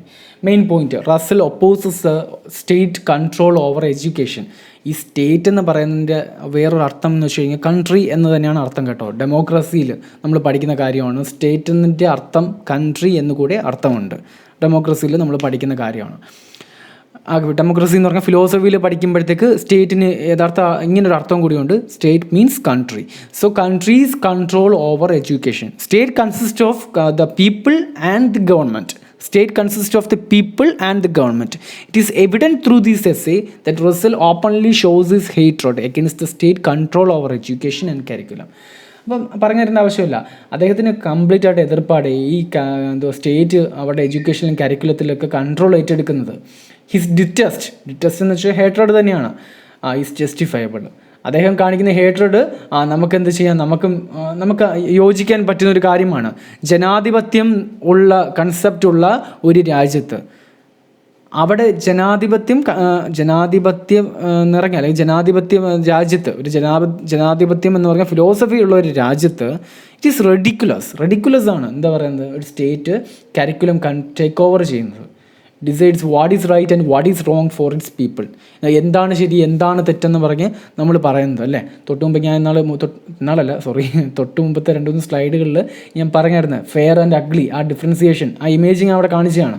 ഓക്കെ, എന്താണ് ശരി എന്താണ് തെറ്റെന്ന് അവർ നമ്മളെ പഠിപ്പിക്കുകയാണ്. ഓക്കെ, പക്ഷേ നമ്മൾ നോക്കുമ്പോഴത്തേക്ക് ചില കാര്യങ്ങൾ നോക്കുമ്പോഴത്തേക്ക് റസലിനോട് നമുക്ക് അടുപ്പിച്ചങ്ങ് യോജിക്കാൻ പറ്റത്തില്ല. ചില കാര്യങ്ങളിൽ എന്ത് ചെയ്യണം, വാട്ട് ഈസ് റോങ്, നല്ല കാര്യങ്ങളാണ് ഗവൺമെൻറ് ചെയ്യുന്നതാണെങ്കിൽ നോ ഇഷ്യൂസ്. അവർ പറഞ്ഞു കൊടുക്കുന്ന കാര്യങ്ങൾ, അവർ റൈറ്റ് ആൻഡ് റോങ് ആയിട്ട് പറഞ്ഞു കൊടുക്കുന്ന കാര്യങ്ങൾ, അതൊക്കെ നോ ഇഷ്യൂസ്. ഇവരിപ്പം എന്താ പറയുന്നത്, ശരി തെറ്റെന്നൊക്കെ പറഞ്ഞ് എന്താ പറയുന്നത്, എന്താണ് ശരി എന്താണ് തെറ്റെന്ന് പറഞ്ഞു കൊടുക്കാൻ സ്റ്റേറ്റിന് അവകാശമില്ലെന്നാണ് റസൽ പറയുന്നത്. ബട്ട് മൈ പേഴ്സണൽ ഒപ്പീനിയൻ എന്താ പറയുക, നല്ല കാര്യങ്ങൾ പറഞ്ഞു കൊടുക്കണം. അത് സ്റ്റേറ്റിനെ കൊണ്ടല്ലേ പറ്റത്തുള്ളൂ. സ്റ്റേറ്റ് പറഞ്ഞു കൊടുക്കണം, പക്ഷേ അത് ബാഡ് ആകാൻ പാടില്ല, ബെസ്റ്റ് ആകണം. എന്താണ് ശരി എന്നുള്ളത് ബെസ്റ്റ് ഒപ്പീനിയൻ ആയിരിക്കണം, റോങ് എന്നുള്ളത് ബെസ്റ്റ് ഒപ്പീനിയൻ ആയിരിക്കണം. Okay, such curriculum is no use other than propagation of a specific agenda, exploitation of its people. അപ്പം ജനാധിപത്യമുള്ളൊരു രാജ്യത്ത് അത് ഇപ്രകാരം കാണിക്കുന്നത് അവർക്ക് ഉള്ളിലൊരു ഉദ്ദേശം ഉണ്ടായത് കൊണ്ടാണ്. അവരുടെ മനുഷ്യരെ, അവരുടെ ജനതയെ ചൂഷണം ചെയ്യാൻ വേണ്ടിയിട്ടാണ് അവരിങ്ങനെ കാണിക്കുന്നത്. അപ്പോൾ ഞാൻ പേഴ്സണൽ ഒപ്പീനിയൻ തൊട്ടുമുമ്പേ പറഞ്ഞു കേട്ടോ. പേഴ്സണലായിട്ടുള്ള എൻ്റെ ഒരു ഒപ്പീനിയൻ ഞാൻ പറയുമ്പോഴത്തേക്ക് ആ സ്റ്റേറ്റ് കൺട്രോൾ ഏറ്റെടുക്കണം, അല്ലാതെ വേറെ ആരും ഏറ്റെടുക്കുന്നത് നമുക്കിപ്പോൾ നാളെ ചെന്നിട്ട് ആ കരിക്കുലം ഇങ്ങനെ ചെയ്യും എന്നൊക്കെ പറഞ്ഞാൽ ചെയ്യാൻ പറ്റത്തില്ല. അപ്പോൾ നല്ല ഗവൺമെൻറ് വരികയാണെങ്കിൽ നല്ല അതിന് വേണ്ടി ഒരു പ്രത്യേക പാനൽ ഉണ്ടായിരിക്കും. പക്ഷേ നല്ലൊരു നല്ലൊരു ബെസ്റ്റ് പാനൽ ഉണ്ടാക്കുക. ആ ഒരു ബോർഡ് ഓഫ് ആ ഒരു കമ്മിറ്റി മെമ്പേഴ്സ് എന്ത് ചെയ്യണം, നല്ല കാര്യങ്ങൾ, നല്ല വ്യക്തികളായിരിക്കണം, നല്ല കാര്യങ്ങൾ പറഞ്ഞു കൊടുക്കണം. സോ നമുക്ക് കുഴപ്പമൊന്നുമില്ല. അല്ലാതെ റസൽ പറയുന്ന കണക്ക് എന്താ പറയുന്നത്, ഫുൾ കൺട്രോൾ അല്ലെങ്കിൽ ഹാഫ് കൺട്രോൾ ഏറ്റെടുത്താലേ ഇതിൻ്റെ കാര്യങ്ങളൊക്കെ നേരാവണ്ണം നടക്കത്തുള്ളൂ. പിന്നെന്തിനാ ജനങ്ങൾ എന്തിനാ ആൾക്കാരെ തിരഞ്ഞെടുത്ത് വിടുന്നത്? Okay, Russell takes teachers to mountains. അടുത്തത് നമ്മളെ പറ്റിയും കൂടെയാണ് പറയുന്നത്, നമ്മുടെ രാജ്യത്തെ പറ്റി കൂടെയാണ് പറയുന്നത്. ഓക്കെ, ടീച്ചർ എന്ന് പറയുന്നത് ഒരു മൗണ്ടനാണ്. ടീച്ചേഴ്സ് ടു മൗണ്ടൻ, ടീച്ചേഴ്സിനെ മൗണ്ടൻസിലോട്ട് എത്തിക്കുകയാണ് റസൽ ചെയ്യുന്നത്. Okay, he's makes a teacher dominant to his upper authorities. ടീച്ചറിന് സെൽഫായിട്ടുള്ള ഒരു അധികാരം വേണം. ശരിയായിട്ടുള്ള കാര്യമാണ്. ഓക്കെ, ശരിയായിട്ടുള്ള കാര്യമാണ്. ഞാൻ പറഞ്ഞ തൊട്ട് മുമ്പേ പറഞ്ഞ ഒരു പാനൽ ഉണ്ടാക്കുമ്പോഴത്തേക്ക് പാനലിൽ ചുമ്മാ കുറച്ച് പൊളിറ്റിക്കൽ മെമ്പേഴ്സ് ഒരു വിവരമില്ലാത്തവന്മാർ കയറി ഇരുന്ന് കഴിഞ്ഞാൽ വല്ല ഗുണമുണ്ടോ? ഒരു ഗുണവുമില്ല. ഓക്കെ, അപ്പോൾ അത് ഫുൾ കൺട്രോൾ ഏറ്റെടുക്കാൻ പറ്റത്തില്ല. ബട്ട് നമ്മൾ തിരഞ്ഞെടുത്ത് വിടേണ്ടവരായിരിക്കില്ല, അല്ലെങ്കിൽ തിരഞ്ഞെടുത്ത് വിടേണ്ട വ്യക്തികളായിരിക്കണം. ആ ഒരു പാനൽ ക്രിയേറ്റ് ചെയ്യുമ്പം, ഒരു കരിക്കുലം കൺസ്ട്രക്ഷന് വേണ്ടിയിട്ട് ഒരു പാനൽ ക്രിയേറ്റ് ചെയ്യുമ്പം, ടെക്സ്റ്റ് ബുക്ക് കൺസ്ട്രക്ഷന് വേണ്ടി ഒരു പാനൽ ക്രിയേറ്റ് ചെയ്യുമ്പോഴത്തേക്ക് അവിടെ നിയമിക്കപ്പെടുന്ന വ്യക്തികൾ ഹൈലി സിവിലൈസ്ഡ് പേഴ്സൺസും ഹൈലി അതുപോലെ കോഴ്സുകൾ ഒരുപാട് എഡ്യൂക്കേറ്റഡ് പേഴ്സൺ, ഹൈലി എഡ്യൂക്കേറ്റഡ് ആയിരിക്കണം. എഡ്യൂക്കേറ്റഡ് ആയിട്ടുള്ള പേഴ്സൺസിനെ മാത്രമേ നമ്മൾ അവിടെ കൊണ്ടുവന്ന് പ്രതിഷ്ഠിക്കാവൂ. അല്ലാതെ ജസ്റ്റ് 4ാം ക്ലാസ് ഗുസ്തിയുള്ള വ്യക്തികളെ കൊണ്ടുവന്ന് അവിടെ കൊണ്ടുവന്ന് പ്രതിഷ്ഠിച്ചാൽ അവർക്ക് കരിക്കുലം എന്താണ്, സിലബസ് എന്താണെന്ന് പോലും അറിയാത്തവരായിരിക്കും. അപ്പം BEd പോലെ പഠിച്ച വ്യക്തികൾ, അതിലും MEd പഠിച്ച വ്യക്തികൾ, മാസ്റ്റർ എടുത്ത വ്യക്തികൾ, PG എടുത്ത വ്യക്തികൾ, അപ്പോൾ ഇപ്രകാരമുള്ള സൈക്കോളജി എടുത്ത വ്യക്തികൾ, ഇപ്രകാരമുള്ള വ്യക്തികളെ ആയിരിക്കണം അതിൻ്റെ ഒരു പാനലായിരിക്കണം നമ്മൾ ക്രിയേറ്റ് ചെയ്യേണ്ടത്. അല്ലാതെ കുറച്ച് പൊളിറ്റിക്കൽ പാർട്ടീസിലെ മെമ്പേഴ്സിനെ കൊണ്ടുവച്ചൊരു പാനൽ ക്രിയേറ്റ് ചെയ്ത് കഴിഞ്ഞാൽ നോ യൂസ്. സോ ടീച്ചർ എന്ന് പറയുന്നത് ഒരു അപ്പർ അതോറിറ്റിയാണ്. അവർക്ക് സെൽഫായിട്ട് കാര്യങ്ങൾ സംസാരിക്കാനും പറയാനുള്ള അവകാശം ഉണ്ടായിരിക്കണം. അപ്പം he's A philosopher, A leader, A nation builder, എല്ലാമാണ് ടീച്ചർ. ഒരു മെൻറ്റർ, നമ്മൾ പഠിച്ചിട്ടുള്ളതാണ്, BEdന് പഠിക്കുന്ന കാര്യങ്ങളാണ്. ഓക്കെ, അപ്പം പക്ഷേ പല രാജ്യങ്ങളിലും ഈ ഒരു ഡെവലപ്പിംഗ് കൺട്രീസിൽ ഈ ഒരു ടീച്ചറിൻ്റെ പ്രാധാന്യം മറന്നു പോകുന്നുണ്ട്. ഇൻക്ലൂഡിങ് പാകിസ്ഥാൻ ആൻഡ് ഇന്ത്യയിലും പാകിസ്ഥാൻ്റെ അവസ്ഥ ഇതൊക്കെ തന്നെയാണ്. ഒരു പൊളിറ്റിക്കൽ പാർട്ടിക്ക് അനുയോജ്യമായിട്ട് എന്തു ചെയ്യുക, സെർവ് ചെയ്താൽ മാത്രമേ ആ ടീച്ചറിന് ആ നാട്ടിൽ നിലനിൽപ്പുള്ളൂ. കേരളത്തിലെ അവസ്ഥ വ്യത്യസ്തമൊന്നുമല്ല, അതുള്ള കാര്യം തന്നെയാണ്. കേരളത്തിലെ അവസ്ഥ വ്യത്യസ്തമൊന്നുമല്ല. കേരളത്തിലെ ടീച്ചേഴ്സിൻ്റെ ഇടയിൽ യൂണിയനുണ്ട്. അതുപോലെ തന്നെ നിങ്ങളും ചിന്തിച്ച് നോക്കിയേ, ഈ പൈസ കൊടുത്ത് ഗവൺമെൻറ് ജോലിക്ക് കയറാവുന്ന ഒരു സിസ്റ്റമാണ് ടീച്ചിങ് സെക്ഷൻ, കേരളത്തിലെ ടീച്ചിങ് സെക്ഷൻ. അവിടെ രാഷ്ട്രീയപരമായിട്ട് പിടിപാടുണ്ടെങ്കിൽ എന്ത് ചെയ്യാം, ഗവൺമെൻറ് സെക്ടറിൽ കയറി പറ്റാം, അല്ലെങ്കിൽ ആ സ്കൂളുകളിൽ കയറാം. പല സ്ഥലത്തും ഫോഴ്സുകളിൽ നിയമിക്കുന്നത് ഇപ്രകാരമാണെന്ന് നമ്മൾ പല ന്യൂസുകളിലും കേൾക്കുന്നതാണ്. ഇപ്പോൾ എൻ്റെ സെൽഫ് ഒപ്പീനിയൻ അല്ല, ന്യൂസിൽ പറയുന്നത്. അപ്പോൾ അവിടെ ഇരിക്കുന്നവർ പൊട്ടന്മാരൊന്നും അല്ലല്ലോ. അവിടെ ഈ ന്യൂസ് കൺട്രോൾ ചെയ്യുന്ന മീഡിയാസൊന്നും പൊട്ടന്മാരൊന്നുമില്ല. അവർ പറയുന്നത് വെച്ച് കഴിഞ്ഞാൽ പൈസ കൊടുത്ത് എന്ത് ചെയ്യാം, പല പാർട്ടികൾ മാറി വരുമ്പോഴത്തേക്ക് അവരുടേതായ ആൾക്കാരെ കയറ്റുന്നു. അപ്പോൾ ഒരു പാർട്ടിക്ക് അനുകൂലമായിട്ട് നിന്നാൽ എന്ത് ചെയ്യാം, ജോലി മേടിച്ചെടുക്കുക എന്നുള്ളതുകൊണ്ട് അവർ സ്വന്തമായിട്ടുള്ള വ്യക്തിത്വങ്ങൾ മറന്ന് അവരെന്ത് ചെയ്യുന്നു, ഈ പാർട്ടിക്ക് അനുയോജ്യമായിട്ടുള്ള കാര്യങ്ങളിൽ കുറച്ചുകൂടെ ഇൻ്റർ ചെയ്യുന്നു. അപ്പോൾ അവർക്ക് ജോലി കിട്ടും എന്നുള്ള രീതിയിലേക്ക് മാറിയിരിക്കുകയാണല്ലേ. ഒരു പൊളിറ്റിക്കൽ യൂണിയൻ ഒരു യൂണിവേഴ്സിറ്റി ആയിട്ട് മാറിയിരിക്കുകയാണ്. ഓക്കെ, സത്യസന്ധമായിട്ടുള്ള കാര്യം. കേരളത്തിലെ അവസ്ഥ വ്യത്യസ്തമൊന്നുമല്ല. ഓക്കെ, ഞാൻ ഇന്നലെ കമൻറ്റ് നോക്കിയപ്പോഴത്തേക്ക്, പല കാര്യങ്ങളെ പറ്റി പറഞ്ഞപ്പോഴത്തേക്ക് അധ്യാപക ബാങ്ക് എന്ന് പറഞ്ഞ വീഡിയോ ഇട്ടപ്പോൾ അതിൻ്റെ അടിയിൽ വന്ന ഒരുപാട് കമൻറ്റുകൾ നമുക്ക് വിഷമമുണ്ടാക്കുന്നത്. എന്തിനാ പഠിക്കുന്നതെന്ന് പോലും അറിഞ്ഞൂടാ സാർ, ഭയങ്കര വിഷമം വരും. പൈസ ഉള്ളവന് മാത്രമേ ഈ ലോകത്ത് നിലനിൽപ്പ്, പൈസ ഉള്ളവന് സർക്കാർ ജോലി, പൈസ ഉള്ളവന് അല്ലെങ്കിൽ എല്ലാ രാഷ്ട്രീയക്കാരും വിഷയമാണ്. ഏതെങ്കിലും രാഷ്ട്രീയത്തിൻ്റെ കൊടി പിടിച്ചാൽ മാത്രമേ ജോലിയുള്ളൂ. ഈ നല്ലതായിട്ട് പഠിക്കുന്നവർക്കൊന്നും ജോലിയില്ല. എന്തൊരവസ്ഥയാണെന്ന് നോക്കണേ.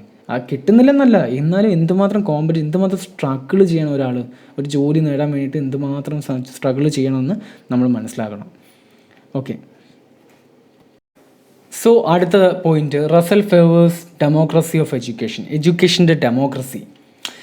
പുള്ളിക്കാരന് ഡെമോക്രസി ഇഷ്ടപ്പെടുന്ന വ്യക്തിയാണ്, ജനാധിപത്യത്തെ ഇഷ്ടപ്പെടുന്ന വ്യക്തിയാണ്. ജനാധിപത്യം നല്ലൊരു കാര്യം തന്നെയാണ്, പക്ഷേ കുറച്ച് ഫോൾട്ടുകളൊക്കെ അതിനുണ്ട്. ഓഫ് കോഴ്സ് നമുക്കറിയാവുന്ന കാര്യമാണ്, ഫോൾട്ടുകളൊക്കെ അതിനുണ്ട്. പക്ഷേ ഒരു ഫ്രീ ഫ്രം സ്റ്റേറ്റ് കൺട്രോൾ എഡ്യൂക്കേഷനെ അദ്ദേഹം പ്രൊമോട്ട് ചെയ്യുകയാണ്. Free from state control education എന്ന് പറഞ്ഞു കഴിഞ്ഞാൽ സ്റ്റേറ്റ് കൺട്രോൾ ചെയ്യുന്ന ആ ഒരു എഡ്യൂക്കേഷൻ ഡിപ്പാർട്ട്മെൻറ്റിനെ അദ്ദേഹം ഫേവർ ചെയ്യുന്നുണ്ട്. Okay, it ranks on top of the other forms of government. അദ്ദേഹത്തിൻ്റെ അഭിപ്രായത്തിൽ ഡെമോക്രസിക്ക് കുറച്ച് ഫോൾട്ട് ഉണ്ട്, പക്ഷേ മറ്റുള്ള ഗവൺമെൻറ് സിസ്റ്റത്തെക്കാളും it ranks on the top എന്നാണ് അദ്ദേഹം പറയുന്നത്. പക്ഷേ ഇന്ത്യ വെച്ച് നമുക്ക് കമ്പയർ ചെയ്യാനേ പറ്റത്തില്ല. India is not a good democratic state. Not, of course, absolutely 100% not a good democratic state. But take China for an example. China ഒന്ന് ഏറ്റെടുത്ത് നോക്കുക. നിങ്ങൾ ചൈനയിൽ പോയി നോക്ക്. ഇപ്പം നമ്മൾ ചൈന കിടന്ന് കുറ്റം പറയും, കൊറോണയാണ്. ഞാനിപ്പോൾ കുറച്ച് മുമ്പുള്ള ഏതോ ഒരു വീഡിയോയിൽ ഞാൻ പറഞ്ഞിട്ടുണ്ടെന്ന് തോന്നുന്നു, അല്ലേ? ഇത് തന്നെയാണ് തോന്നുന്നു പറഞ്ഞത്. അതിൽ നമ്മൾ പറഞ്ഞു ചൈന വൈറസ് ഉണ്ടാക്കി അങ്ങനെ. പക്ഷേ അവിടെ ചെന്നുള്ള ഡെവലപ്മെൻറ്റ് നിങ്ങൾ നിങ്ങളൊന്ന് കണ്ടു നോക്ക്. അവിടെ ചെന്ന് കഴിഞ്ഞാൽ അവർക്ക് ഭയങ്കര ഡെവലപ്മെൻറ്റാണ്, വിചാരിക്കുന്ന കണക്കല്ല. അവിടെ ഇപ്പോൾ ലോകത്തിലെ വൻ ശക്തിയായിട്ട് മാറിക്കൊണ്ടിരിക്കുകയാണ്. അവിടെയും ഡെമോക്രസി തന്നെയാണ്, ഒരു വ്യത്യാസമില്ല. നമ്മുടെ സെയിം ഡെമോക്രസി, കുറച്ച് വ്യത്യാസങ്ങളേ ഉള്ളൂ, സെയിം ഡെമോക്രസി തന്നെയാണ്. അപ്പോൾ അവർക്ക് ഡെവലപ്പ് ചെയ്യാൻ പറ്റുമെങ്കിൽ വൈ കാണ്ട് വി, നമുക്ക് എന്തുകൊണ്ട് പറ്റുന്നില്ല? അപ്പോൾ നമ്മുടെ ഡെമോക്രസിയിലുള്ള കൈകാര്യം ചെയ്യുന്നതിലുള്ള തെറ്റാണ്, ഉറപ്പായിട്ടുള്ള കാര്യമാണ്. നമ്മൾ കിടന്ന് കുറ്റം പറയുന്ന രാജ്യങ്ങളെല്ലാം പല വലിയ ഡെവലപ്ഡ് സ്റ്റേറ്റുകളാണ്. ഓക്കെ, പാകിസ്ഥാനൊന്നുമില്ല, അതൊക്കെ വിട്ടേക്ക്. ബട്ട് ചൈന നമ്മൾ ഇത്ര കിടന്ന് കുറ്റം പറഞ്ഞാൽ അവരുടെ രാജ്യം ഭയങ്കര ഡെവലപ്ഡാണ്, വിചാരിക്കുന്ന കണക്കല്ല. അവരുടെ ഓരോ സിറ്റിസനെയും അവർ നല്ല ഹൈലി കെയറോട് കൂടിയാണ് നോക്കുന്നത്. മാത്രമല്ല ലോകത്തിലെ ഏറ്റവും കൂടുതൽ ജനസംഖ്യയുള്ള രാജ്യമാണ്. നമ്മൾ സെക്കൻഡാണ് നമ്മൾ. അപ്പോൾ അവർ ഫസ്റ്റാണ്, എന്നിട്ട് പോലും അവർക്ക് ഒരു പ്രശ്നവുമില്ല, അവർ നല്ലതായിട്ട് ജീവിക്കുന്നു, എല്ലാ കാര്യങ്ങളും അവരുടെ ലൈഫ് ഫെസിലിറ്റിയൊക്കെ അടിപൊളിയാണ്. അവർക്ക് പറ്റുമെങ്കിൽ നമുക്ക് എന്തുകൊണ്ട് പറ്റത്തില്ല? That's the question right there, അല്ലേ? സോ ഡെമോക്രസിക്ക് കുറച്ച് ഫാൾട്ടുകളുണ്ട്, but it's better than other forms of government. അപ്പോൾ ഈ ഒരു ഡെമോക്രാറ്റിക് അഡ്വക്കേഷന് വേണ്ടിയിട്ട് റസൽ കുറച്ച് എക്സാമ്പിൾസ് ഹിസ്റ്ററിയിൽ നിന്ന് എടുത്ത് പറയുന്നുണ്ട്. Okay, he says that the aftermath of wars in the 17th century afterwards have resulted in a democratic state. 17ാം നൂറ്റാണ്ടെന്ന് പറയുമ്പം 1600 തൊട്ട് 1700 വരെയുള്ള കാലഘട്ടങ്ങളിൽ ആ വാറിന് ശേഷം എന്താണ്, ഒരുപാട് ഡെമോക്രാറ്റിക് സ്റ്റേറ്റുകൾ ഉണ്ടാവുകയുണ്ടായി. അതുപോലെ തന്നെ അദ്ദേഹം പറയുകയാണ്, he also adds that ruin becomes destiny for the nation who is run by a narrow minded government.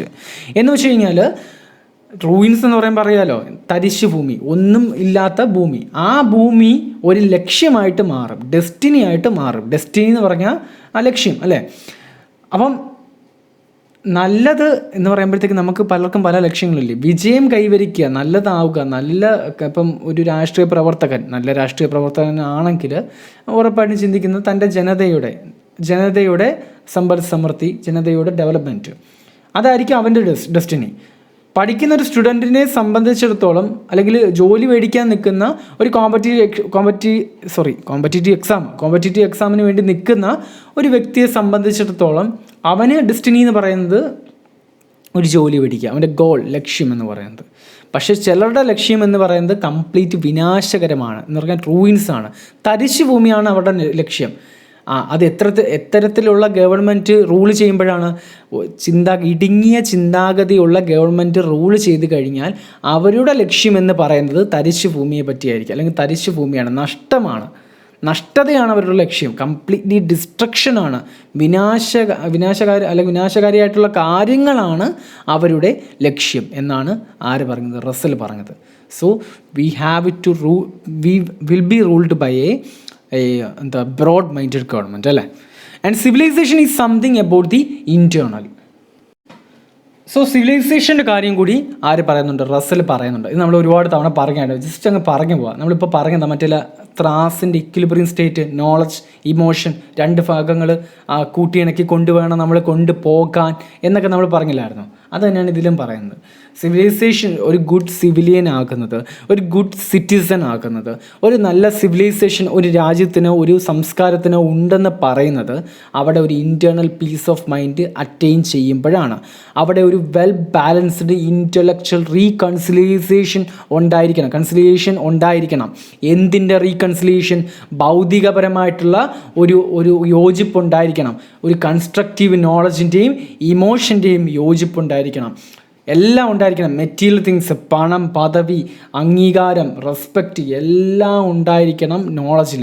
Missionaries, technological advancement എല്ലാം നമുക്ക് നോളജ് എന്ന് പറഞ്ഞാൽ ആ ഒരു മദർ ടോപ്പിക്കിൻ്റെ അണ്ടറിൽ കൊണ്ടുവരാം.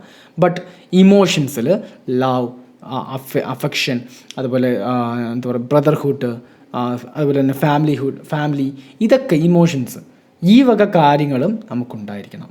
സോ ബോത്ത് ആ ഒരു രണ്ട് കാര്യങ്ങൾ വെൽ ബാലൻസ്ഡ് ആയാൽ മാത്രമേ നമുക്കൊരു ഇൻറ്റേർണൽ പീസ് ഓഫ് മൈൻഡ് ഉണ്ടാകത്തുള്ളൂ. ഒരു ടീച്ചർ തൻ്റെ കുട്ടികളെ ഇപ്രകാരമാണ് പഠിപ്പിക്കേണ്ടത്. Okay, Russell expects from teachers to teach their peoples the civilization which is required for international peace and prosperity. ലോകോത്തരപരമായിട്ട് ഗ്ലോബലി ഒരു സമാധാനം കൊണ്ടുവരണമെങ്കിൽ ലോകത്തിലുള്ള വ്യക്തികളും ലോകത്തിലുള്ള ലീഡേഴ്സും സമാധാനപരമായിട്ടുള്ള ഒരു രീതിയായിരിക്കണം കൊണ്ടുപോകേണ്ടത്. ഓക്കെ, ഏത് സമയം യുദ്ധം, അവനെ കൊല്ലണം ഇവനെ കൊല്ലണം എന്നുള്ള ചിന്താഗതിയുള്ള ലീഡേഴ്സാണ് നമ്മളെ ഭരിക്കുന്നതെങ്കിൽ നമ്മുടെ രാജ്യം നശിച്ചു പോകും. നമ്മുടെ രാജ്യം ഉറപ്പായിട്ടും നശിച്ചു പോകും. ഈ വാറൊന്നും ഒരിക്കലും ഒരു ഗുഡ് സൊല്യൂഷൻ അല്ല. എന്ത് പറഞ്ഞാലും അത് ലീഡേഴ്സിന് അറിയാം. നിങ്ങൾ വിചാരിക്കുന്ന കണക്കല്ല. നമ്മളിവിടെ കിടന്ന് പറയില്ല അവനെ യുദ്ധം ചെയ്ത് തോപ്പിക്കുക, പാകിസ്ഥാൻ അങ്ങോട്ട് കയറി അറ്റാക്ക് എന്നൊക്കെ പറയുമ്പോഴത്തേക്ക് അത് നമുക്ക് ഇവിടുന്ന് പറയാൻ എളുപ്പമാണ്. പക്ഷേ നിങ്ങൾ വിചാരിക്കുന്ന കണക്കുള്ളൊരു എഫക്റ്റ് ആയിരിക്കത്തില്ല നമ്മുടെ രാജ്യത്തിന് അതിന് ശേഷം ഉണ്ടാകുന്നത്. ചുമ്മാ നമ്മൾ ചൈനയുമായിട്ടോ അല്ലെങ്കിൽ പാകിസ്ഥാനുമായിട്ടോ ഒരു സിമ്പിൾ തൊട്ടടുത്ത് കിടക്കുന്ന ബംഗ്ലാദേശുമായിട്ടോ ഒരു വാർ ഉണ്ടാകുക എന്ന് പറയുമ്പോഴത്തേക്ക് നിങ്ങൾ ചിന്തിക്കേണ്ട കാര്യം, ഒന്നാമത്തെ കാര്യം നമുക്ക് സൈനികന്മാരെ നഷ്ടപ്പെടും, ഉറപ്പാണ്. നമ്മുടെ മിലിറ്ററിയിൽ കുറേ പേരെങ്കിലും ജീവൻ ത്യജിക്കേണ്ടി വരും, ഒരു കാര്യം. രണ്ടാമത്തെ കാര്യം, എക്കണോമിക്കലി നമ്മൾ ഡൗൺ ആവും. ഓക്കെ, ഇപ്പോൾ തന്നെ നമ്മൾ നോക്കിക്കഴിഞ്ഞാൽ നമ്മുടെ ഇന്ധനവില കുറയുന്നു എന്ന് പറഞ്ഞിട്ടുണ്ട്, കുറയ്ക്കാമെന്ന് പറഞ്ഞിട്ടുണ്ട്. എന്ന് വെച്ചാൽ കൂടി നിൽക്കുന്ന സമയമാണ്, 105 വരെ നിൽക്കുന്ന സമയമാണ്. ഈ ഒരു സമയത്ത് എന്താ പറയുന്നത്, നമ്മുടെ റിസർവ് ചെയ്ത ഒരുപാട് എണ്ണ, റിസർവ് ചെയ്ത നമ്മുടെ ഫ്യൂവലെല്ലാം ഗവൺമെൻറ് വെളിയിലേക്ക് എടുക്കുന്നു എന്ന് പറയുന്നുണ്ട്. ഈ റിസർവ് എന്തിനാണ് ഫ്യൂവൽ റിസർവ് ചെയ്യുന്നത്? ഒരു അപ്പോക്കാലിപ്സോ അല്ലെങ്കിൽ എന്തെങ്കിലും യുദ്ധങ്ങളോ വരുമ്പോഴത്തേക്ക് നമ്മുടെ ഈ കംപ്ലീറ്റ്ലി നമ്മുടെ ഈ ഒരു ഫ്ലോ നിൽക്കും, ഈ ഒരു ഫ്യൂവലിൻ്റെ ഫ്ലോ നിൽക്കും. പല രാജ്യങ്ങളും ഇങ്ങോട്ടേക്ക് കൊണ്ടുവരത്തില്ല, കാരണം യുദ്ധം കാരണം കൊണ്ടുവരത്തില്ല, ശത്രുവിനെ പിടിച്ച് കൊണ്ടുവരത്തില്ല. അപ്പം നമുക്ക് റിസർവ് ചെയ്ത എണ്ണ ഉണ്ടാക്കണം, റിസർവ് ചെയ്ത എണ്ണ എടുക്കണം. ഓക്കെ, അപ്പം ഇതൊക്കെയാണ് യുദ്ധത്തിൻ്റെ ഒരു ഭീകരത എന്ന് പറയുന്നത്. നമുക്ക് പിന്നെ വെളിയിൽ നിന്നുള്ള ഒരു ഹെൽപ്പ് എന്ന് പറഞ്ഞാൽ വളരെ കുറവായിരിക്കും. ഓക്കെ, കൊച്ചു രാജ്യമാണെങ്കിൽ പിന്നെ പറയണ്ട. നമ്മൾ ചൈനയായിട്ട് യുദ്ധത്തിൽ ഏർപ്പെടാത്തതിൻ്റെ മെയിൻ കാര്യം എന്ന് പറയുന്നത്, ഇവർ ഈ ചൈനയ്ക്ക് ജിബൂട്ടി എന്ന് പറഞ്ഞ സ്ഥലമുണ്ട് കേട്ടോ. ജിബൂട്ടി അത് നമ്മുടെ ഈ സൂയിസ് കനാലുമായിട്ട് ബന്ധപ്പെട്ട് കിടക്കുന്ന സ്ഥലമാണ് ജിബൂട്ടി. ഈ ജിബൂട്ടിയിൽ ഈ ചൈനയുടെ മേഖലയാണ്. ചൈന അവിടെ എന്തൊക്കെയോ എയർപോർട്ടുകളോ എന്തൊക്കെയോ സ്ഥാപിച്ചിട്ടുണ്ട്, പോർട്ടുകളൊക്കെ സ്ഥാപിച്ചിട്ടുണ്ട്. അപ്പോൾ സൂയിസ് കനാലിൻ്റെ അടുത്ത് കിടക്കുന്നൊരു ടൗണാണ് ജിബൂട്ടി. ഓക്കെ, എന്തെങ്കിലും കുഴപ്പമുണ്ടായാൽ ഇന്ത്യയുമായിട്ട്, അപ്പം ഈ സൂയിസ് കനാൽ എന്ന് പറയുമ്പോൾ നിങ്ങൾക്ക് അറിയാമേ, നമ്മുടെ യൂറോപ്പുമായിട്ട് നമ്മളെ ബന്ധിക്കുന്ന ഒരു കനാലാണ്. അതുപോലെ അമേരിക്കയിൽ നിന്ന് പല കപ്പലുകളും ആ കനാൽ വഴിയാണ് വരുന്നത്. അങ്ങനെ പല കാര്യങ്ങൾ ഈ സൂയിസ് കനാലിൽ കൂടിയാണ് അതിൻ്റെ ഒരു മാർഗം എന്ന് പറയുന്നത്. Suppose V are being war with China, ഒരു ചൈനയായിട്ടൊരു വാർ ഉണ്ടാക്കുന്നു. ഈ ജിബൂട്ടി എന്ന് പറഞ്ഞ ആ സ്ഥലം അവരെന്ത് ചെയ്യും? കംപ്ലീറ്റ്ലി ബ്ലോക്ക് ചെയ്യും. ആരും ചോദിക്കത്തില്ല, ചൈന ആരും കയറി മേയാൻ നിൽക്കത്തില്ല. അവന്മാരങ്ങ് ക്ലോസ് ചെയ്യുമ്പോൾ അവിടെ നിന്നുള്ള കംപ്ലീറ്റ് ഫ്ലോ നമുക്ക് ഇല്ലാണ്ടാക്കും. നമ്മൾ വിചാരിക്കും ചൈന അങ്ങേയറ്റം കിടക്കുമല്ല, അവിടെ കാര്യങ്ങളെല്ലാം അങ്ങേയറ്റം കിടക്കുവാന്ന്. അവിടെ സംഭവങ്ങളെല്ലാം ഇവിടെയും കിടപ്പുണ്ട്. ഓക്കെ, സോ അതുകൊണ്ടാണ് ഒരു വാറിന് നമ്മൾ പോകാത്തത്. So we have to keep international peace and prosperity. അടുത്ത മെയിൻ പോയിന്റുകൾ പറയുകയാണ്. മോഡേൺ ടൈംസിൽ ഇതുവരെ നമ്മൾ പറഞ്ഞിട്ടുള്ള മെയിൻ പോയിന്റുകൾ പെട്ടെന്ന് ഡിസ്കസ് ചെയ്ത് പോവുകയാണ്. മോഡേൺ ടൈംസിൽ ടീച്ചർ എന്താണ്? Has become a branch of public service and teacher is a civil servant. Okay, സത്യമായിട്ടുള്ള കാര്യമാണ്. നമ്മൾ പബ്ലിക് സർവീസാണ്, നമ്മളുടെ സിവിൽ സർവൻ്റ് ആണ്, അല്ലേ? അതായത് IAS കളക്ടർമാർ മാത്രമല്ല civil servant, we are also civil servants. And organized party spirit in the form of nationalism poses dangers to teaching. അതായത് അതീവപരമായിട്ടുള്ള ദേശീയത അല്ലെങ്കിൽ ഓർഗനൈസ്ഡ് ആയിട്ടുള്ള പാർട്ടിപരമായിട്ടുള്ള സ്പിരിറ്റ്, ഇതൊക്കെ ടീച്ചിങ്ങിന് ഒരു ഡേഞ്ചർ തന്നെയാണ്. നമ്മൾ പറഞ്ഞ രാഷ്ട്രീയപരമായിട്ടുള്ള ഒരു കടന്നുകയറ്റം, അല്ലേ? A teacher should be above party spirit. He should inspire the spirit of enquiry in his peoples. ഒരു രാഷ്ട്രീയ പാർട്ടിക്കോ അല്ലെങ്കിൽ രാഷ്ട്രീയപരമായിട്ടുള്ള പല കാര്യങ്ങൾക്കോ അധീനമായിരിക്കണം ടീച്ചറിൻ്റെ ചിന്താഗതികൾ.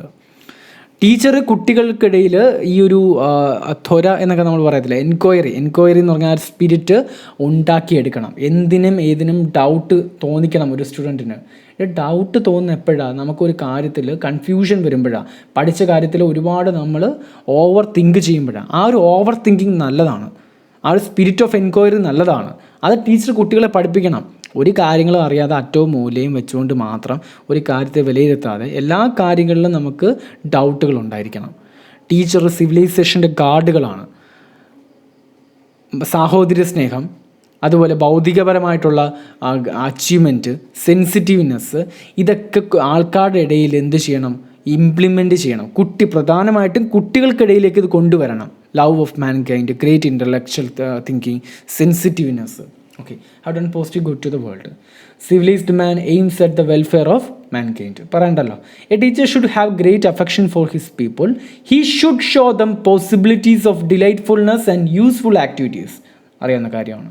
Teachers are overworked. They do not have the freedom to express their mind. They are compelled to conceal truth. അറിയാവുന്ന കാര്യമാണ് അല്ലേ, നമ്മളിപ്പോൾ പറഞ്ഞതാണ്. The present education system is defective. അതെ ഇപ്പോഴത്തെ എഡ്യൂക്കേഷൻ സിസ്റ്റം എന്താണ്? ഡിഫക്റ്റീവാണ്. It encourages nationalistic feelings, a sense of superiority in the mind of peoples. This leads to collective hysteria. ഇപ്പോഴത്തെ മോഡേൺ വിദ്യാഭ്യാസ സമ്പ്രദായം എന്താ?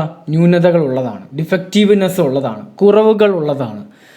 നാഷണലിസ്റ്റിക് ഫീലിങ്സിനെ ഒരുപാട് എൻകറേജ് ചെയ്യുന്നു.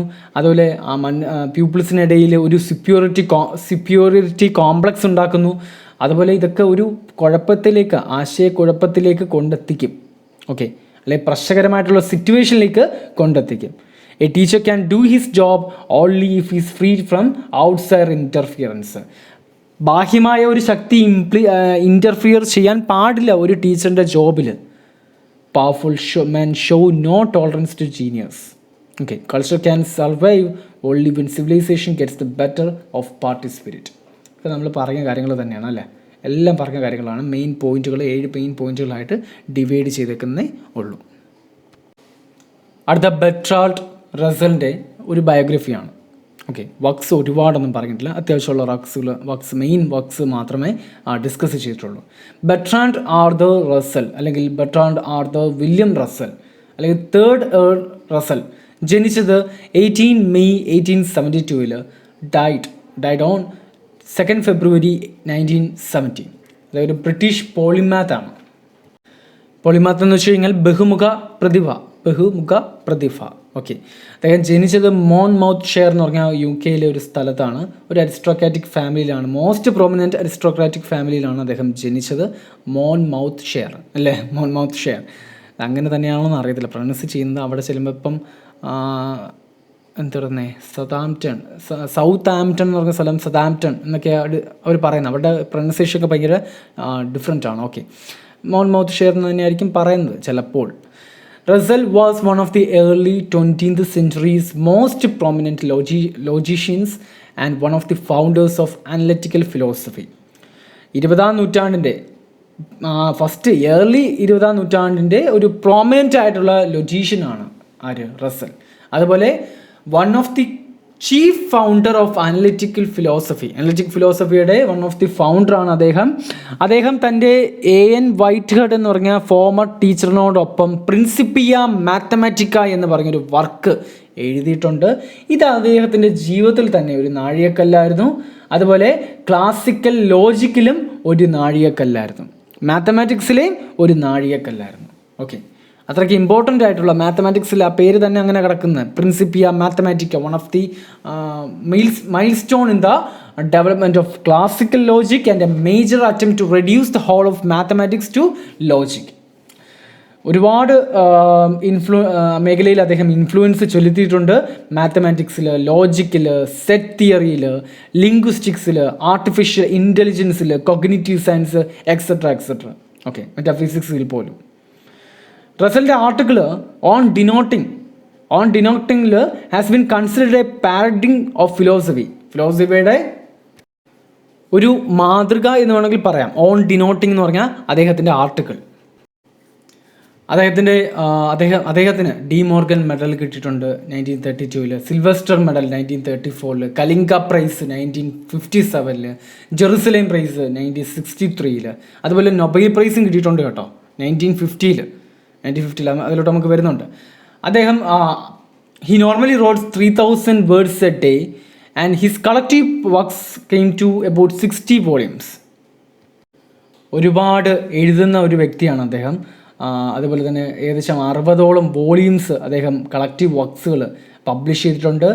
അദ്ദേഹത്തിൻ്റെ സബ്ജക്റ്റ് മാറ്റർ എപ്പോഴും ഒരു എൻസൈക്ലോപീഡിക് അപ്രോച്ചാണ് എപ്പോഴും കേട്ടോ, ഭയങ്കര സർവജ്ഞാനി രീതിയിലാണ് അദ്ദേഹം പറയുന്നത്.